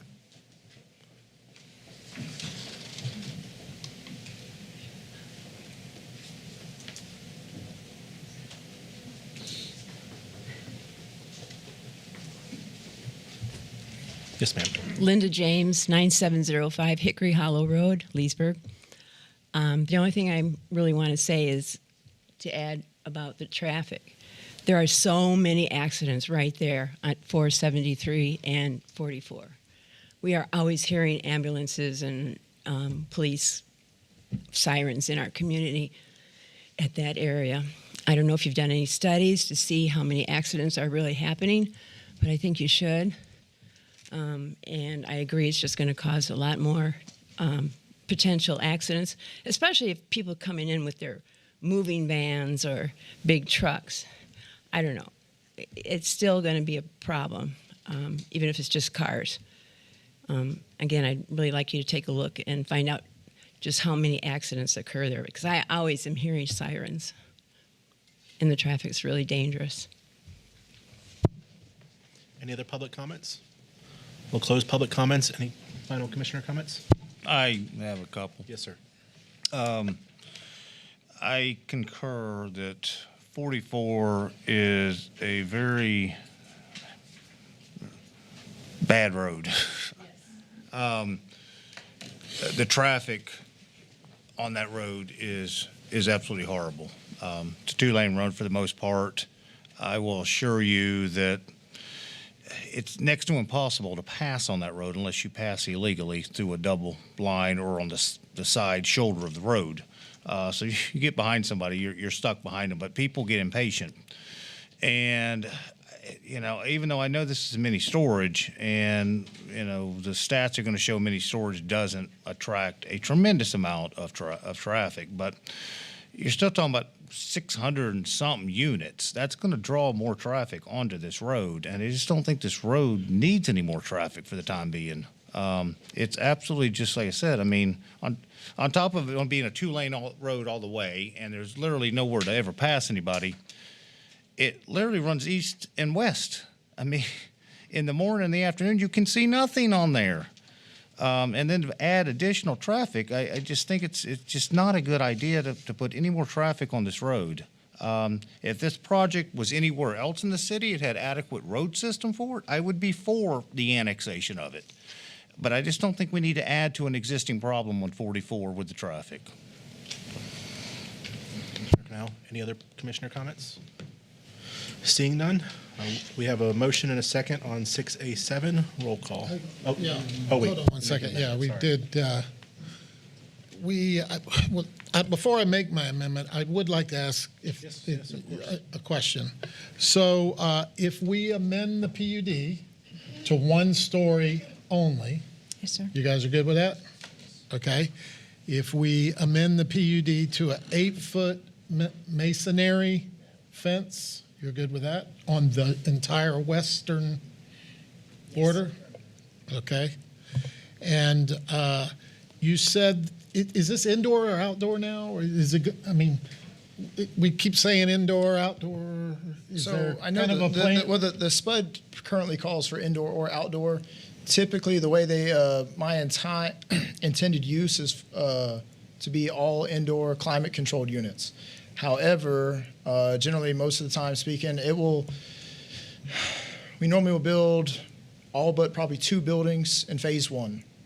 And we'll leave those other 2 open because, if I build this in the next 6 months, it's not going to fill up in 2 months. It's going to take a while. It's pretty common. You'll get 12 new renters in 1 month and 6 out. So it takes a significant amount of time before it gets there. But this facility will absolutely probably be full within about a year, year and a half.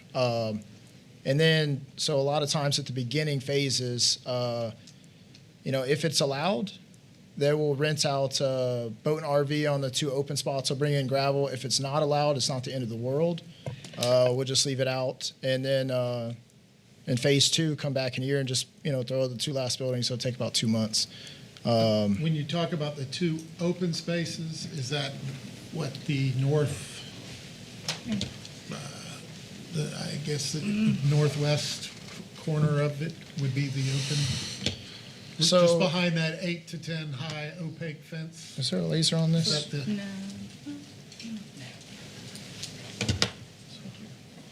So if I was allowed, so sometimes this isn't allowed. Sometimes you could strike it down and, say, we don't want that. But if you guys said it was okay, I would probably, this building is a must. This is going to be the office building. This building is very important because it's going to have the facade. You're going to want hardy board all along this perimeter right here with your sign, so that it needs to look good when people come in and enter. This building as well needs to be up. I would say these 2 buildings are very critical, so if I was to design it on phase 1, I would probably, if I could, I would leave these 2 buildings out and come back 8 months to a year later and build those 2 buildings. Okay, so what is at the top up there? This building, Yes, indoor climate controlled. 1-story indoor. All climate-controlled. the entrances are on this side, away from this gentleman's property right here. So there would be the 8-foot high stone wall. Right. There's going to be no access. There's going to There'll be no RVs parked. There's going to be no RVs parked anywhere on either side of. RVs would be up in the They middle would at be in the first, middle, best. yes, where there's no houses there. And the condensers as well, they're going to be on this side by the entrances. So we need to be good neighbors. And those are the temporary. What? Yes, the outdoor storage would be temporary in my intended use. Would there be any indoor lighting that might be visible over that fence? Do the buildings stay lit during the nighttime hours that might be a disruption or distraction to any of the neighbors? So with the dark sky lighting, it's a pretty common, no matter where you go in the state. Because of the way these projects are designed, there's no need for any lighting on this side of the building. Basically, Well, I guess what I'm getting at, I'm sorry if I wasn't clear. I've seen some storage buildings where the inside has a glass wall and lights are kept on inside of the building, and the light spills out outside of the buildings and might be visible by residential neighbors. Yeah, And I was so just every curious facility if that's that I an issue. do, I have a 40770 solid steel door with 5-foot wide corridors. So it's not non-existent. As far as the conditions on the PUD, I was going to bring that up, but I was going to wait until we get to the PUD part, of which I think is the third part, to put the conditions on, if that's appropriate with y'all. That's if we even get there, if we don't turn down the annexation. And one more comment I had is we would also be providing an easement for all the houses on Variety Tree Road as well.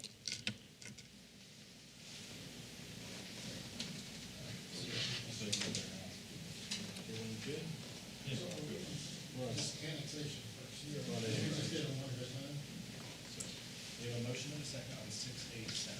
Any further discussion? Seeing none, roll call. Commissioner Connell? No. Commissioner Burry? Yes. Commissioner Peterson? Yes. Mayor Reesman? Yes. Would someone make a motion for 6A8? Motion to approve 6A8. We have a motion Second. and a second. Any discussion on this one? This is the land use.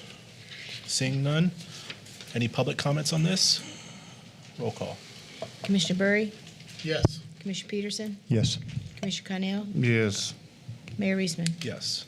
Would someone make a motion for 6A9? Motion to approve 6A9. Second. We have a motion and a second. Discussion? Yeah, I'd like to amend the motion to say that the western border will include a 8-foot masonry fence, that the indoor storage facilities will be limited to 1 story, and that should there be outdoor storage, that storage should be located on the southern half of the property, which is basically screened by their buildings. If you look at the picture. Yeah, and Down just, here. and just for clarification, so when we modify, the intent is that there's not outside storage permitted until there's structures that block where the outside storage will be. I'd like to see just say no outside storage. I think it makes it much simpler because you get into screening and everything else, I think it's going to get into a real complicated nightmare. We should at least give the developer temporary outside storage. I mean, I feel like he's entitled, I want this project to be successful. I want to help him be successful. So I hate to take it away, but at least the commission, I believe, should consider some kind of timeline. I mean, I heard, I'm going off your comment. Yeah. Commissioner Peterson, 1 second. Give We me have a a, second. we have a motion on the table. We need a second for Commissioner That's a Berry. motion to Yes. amend. It's a motion to amend. Oh, man, yeah. I'll be glad to second. Okay, Sorry. further discussion. No, thank you. Yeah.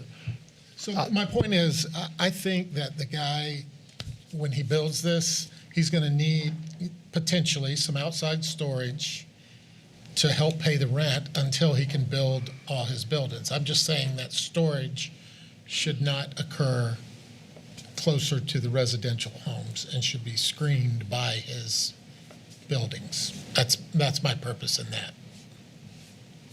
I just think And I you're think- going to get into a code enforcement problem. With outside storage? With outside storage and this screening, well, it's not visible, but this person says it is visible. I just think it's going to become an interpretation problem for code enforcement if you pass it this way. I'd like to ask the developer a question. I think I heard somebody say temporary. I think I even heard you say it. What are you looking for on the outside storage? I mean, how many years would you like to put in the PUD? So it's never more than 2. Normally, it's about a year, but it's not the end of the world if it doesn't happen. Your typical boat or RV is much shorter than the building height anyway.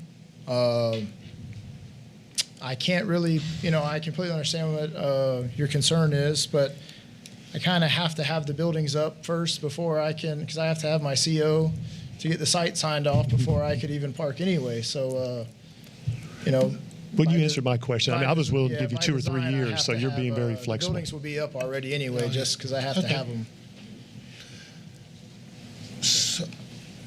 So I will withdraw the last requirement of screening. But as the gentleman said, 1 year is all you're going to need it for outside storage. So can we put in the PUD that You would want it 1 year after 1 the year- first CO is issued. Yeah. You would want that 1 year, outside storage is permitted Permitted 1 for 1 year year. after, The 1 year after the year first CO is issued.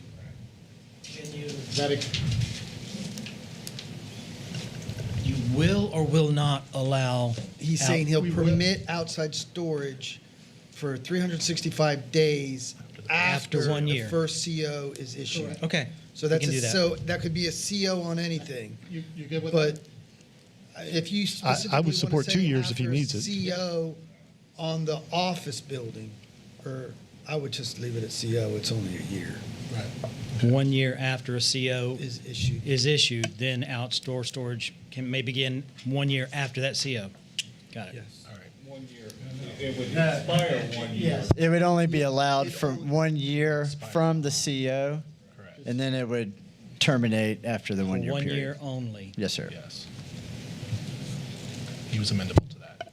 Are you minimal to that? So when the permitted Outdoor uses, storage, you only get 1 year. Just Dan, you get with me after. Yes, So sir. Just for clarification, Commissioner Burry, if you would just reiterate what the amendment of the So motion the is. amendment for the most part is an 8-foot masonry fence. Yes, sir. 1 story mandated, no 3 stories.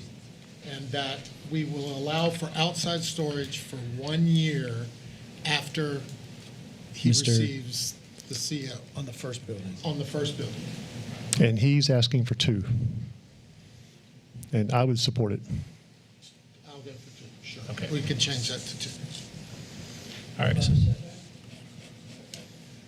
You're getting an opaque fence at 8 foot and a 15-foot setback. May I? 15 foot Is this a above fence with or an a 8 wall? Because there's a Wall. significant difference. Wall. Wall. masonry wall. 8-foot masonry wall. Okay. All right. So we have a motion, an amendment to the motion, and a second. Any further discussion on that? Public comments on that? Seeing none, roll call on the amended motion. You were just, yeah, I asked for it, but you were talking to him. So I'll allow it. Public comments.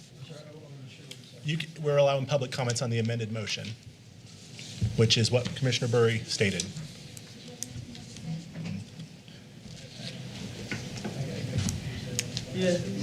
There's an amended motion by Commissioner Burry, which would require an 8-foot masonry wall on the western boundary, a 1-story limitation, height limitation on the buildings, and there would be a 1-year period after the first CO is issued within which the developer could do outdoor storage. After the 1 year. 2-year period. 2-year period. 2 years, I'm sorry, you're right. A 2-year period, and after that termination date, outdoor storage would no longer be allowed. That's the motion on the floor. I think for the use you said, in the meantime, time to build the buildings, 1 year would be sufficient.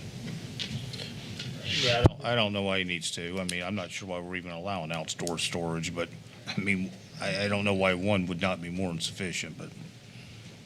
All right, so we have a amended motion, and we have a motion and a second, so we'll have roll call on that. Commissioner Peterson? Yes. Commissioner Connell? No. Commissioner Burry? Yes. Mayor Reisman? Yes. Now we need a discussion on the original 6A7. Or we need a motion? No, we need a motion on the original 6A9. Yeah. A motion sorry, to approve. On the wrong one, sorry. Yeah, motion to 6A9. approve. Do we have to do 6A8 first? No, we already done We that. did the amendment. Yeah, we got to do, We did 6A8. Yeah, we did 8. We did 8. yeah, we already did 8. Yeah, we were on the PUD conditions, right? You're on So we're on 9. nine. Yeah. So we need to do the original 9. So this is Right. the original as That's what I amended. mean, we have an So motion to approve. the amended yeah. motion. No, 6A9 as amended. Okay, motion to approve 6A9 as amended. We have a motion? Second. Second. Any further discussion? Any public comments? Thanks, Barry. Ray Hayden, 35121 Dennis Road, Leesburg, Florida. I just want a clarification on that, the 1-year, 2-year thing. That is, if everybody's agreeing on this, that when that first CO happens, that's the start button. And then, I guess, 2 years now, right? And then the 365 the second time after that first CO, 2 years henceforth, that ends right then and there, right? On the outdoor storage? Yes, Are sir. you guys good with that? All right. And you're good with that? No, we wanted 1 year, but yeah, it is what it is. Thank you, Actually, Mr. no outside, but and one last question on that. There's not going to be any outside storage south of what's that other road that you're have the easement? There's no outside storage south of that. Oh, good. Okay, good. All right. Thank you very much Thank for you, the Mr. Hayden. clarification. All right. Roll call? Commissioner Connell? No. Commissioner Burry? Yes. Commissioner Peterson? Yes. Mayor Reisman? Yes. Would someone please introduce 6B1? I'll introduce and ask to be read by title only. An ordinance of the City of Leesburg, Florida, establishing new district boundaries based on the American Census Survey produced by the U.S. Census Bureau and other information in order to create districts which are reasonably compact and roughly equivalent in population, establishing a schedule for the election of commissioners from the various new districts, providing a savings clause, repealing conflicting ordinances, and providing an effective date. Move for approval. First reading. This is first reading. First reading, sorry. So It's over till all right, so Al, I'll turn this over to you. Yeah, I won't give a big, long report. You guys got the big, long report. This is first reading on the new districts, which would be effective for the 26th election cycle. And then second reading on the ordinance would be April 14. Any commissioner comments on this? Any public comments? Seeing none, would someone introduce 6B2? Introduced and asked to be read by title only. An ordinance of the City of Leesburg, Florida, annexing certain real property consisting of approximately 1.22 plus minus acres, being generally located east of U.S. Highway 27 and south of Howard Road, lying in Section 2, Township 20 South, Range 24 East, Lake County, Florida, providing that said property so annexed shall be liable for its proportionate share of the existing and future indebtedness of said city, providing that such annexed property shall be subject to all laws and ordinances of said city, as if all such territory had been a part of the city of Leesburg at the time of passage and approval of said laws and ordinances, providing that such annexed territory shall be placed in City Commission District 3, and providing an effective date. This is first reading. Any commissioner comments on this? Dan?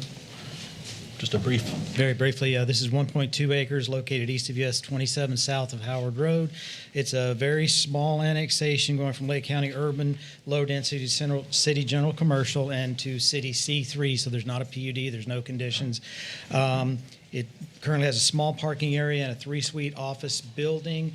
And basically, as it's a straight rezoning, Mr. Doug Wade, the owner, would like to place a 3,000 square foot warehouse on it. No big deal. Thank you. Any commissioner comments? Any public comments on this? This item will lay over till April 28th. Would someone please introduce 6B3? I'll introduce and ask to be read by title only. An ordinance amending the future land use map of the comprehensive plan of the city of Leesburg, changing the future land use map designation of certain property containing 1.22 plus minus acres from Lake County urban low to City of Leesburg general commercial for property generally located east of U.S. Highway 27 and south of Howard Road, lying in Section 2, Township 20 South, Range 24 East, Lake County, Florida, and providing an effective date. Any commissioner comments? This item will also lay over till April 28th. Would someone please introduce 6B4? I'll introduce, ask to be read by title only. An ordinance of the City of Leesburg, Florida, changing zoning on approximately 1.22 plus minus acres from Lake County C1 Neighborhood Commercial to City of Leesburg C3 Highway Commercial to allow for office and warehouse uses for property generally located east of U.S. Highway 27 and south of Howard Road, lying in Section 2, Township 20 South, Range 24 East, Lake County, Florida, and providing an effective date. Any commissioner comments? Any public comments? This item will also lay over till April 28th. Next, we'll move on to 6C, non-routine items. If someone would please introduce 6C1. I'll introduce and ask to be read by title only.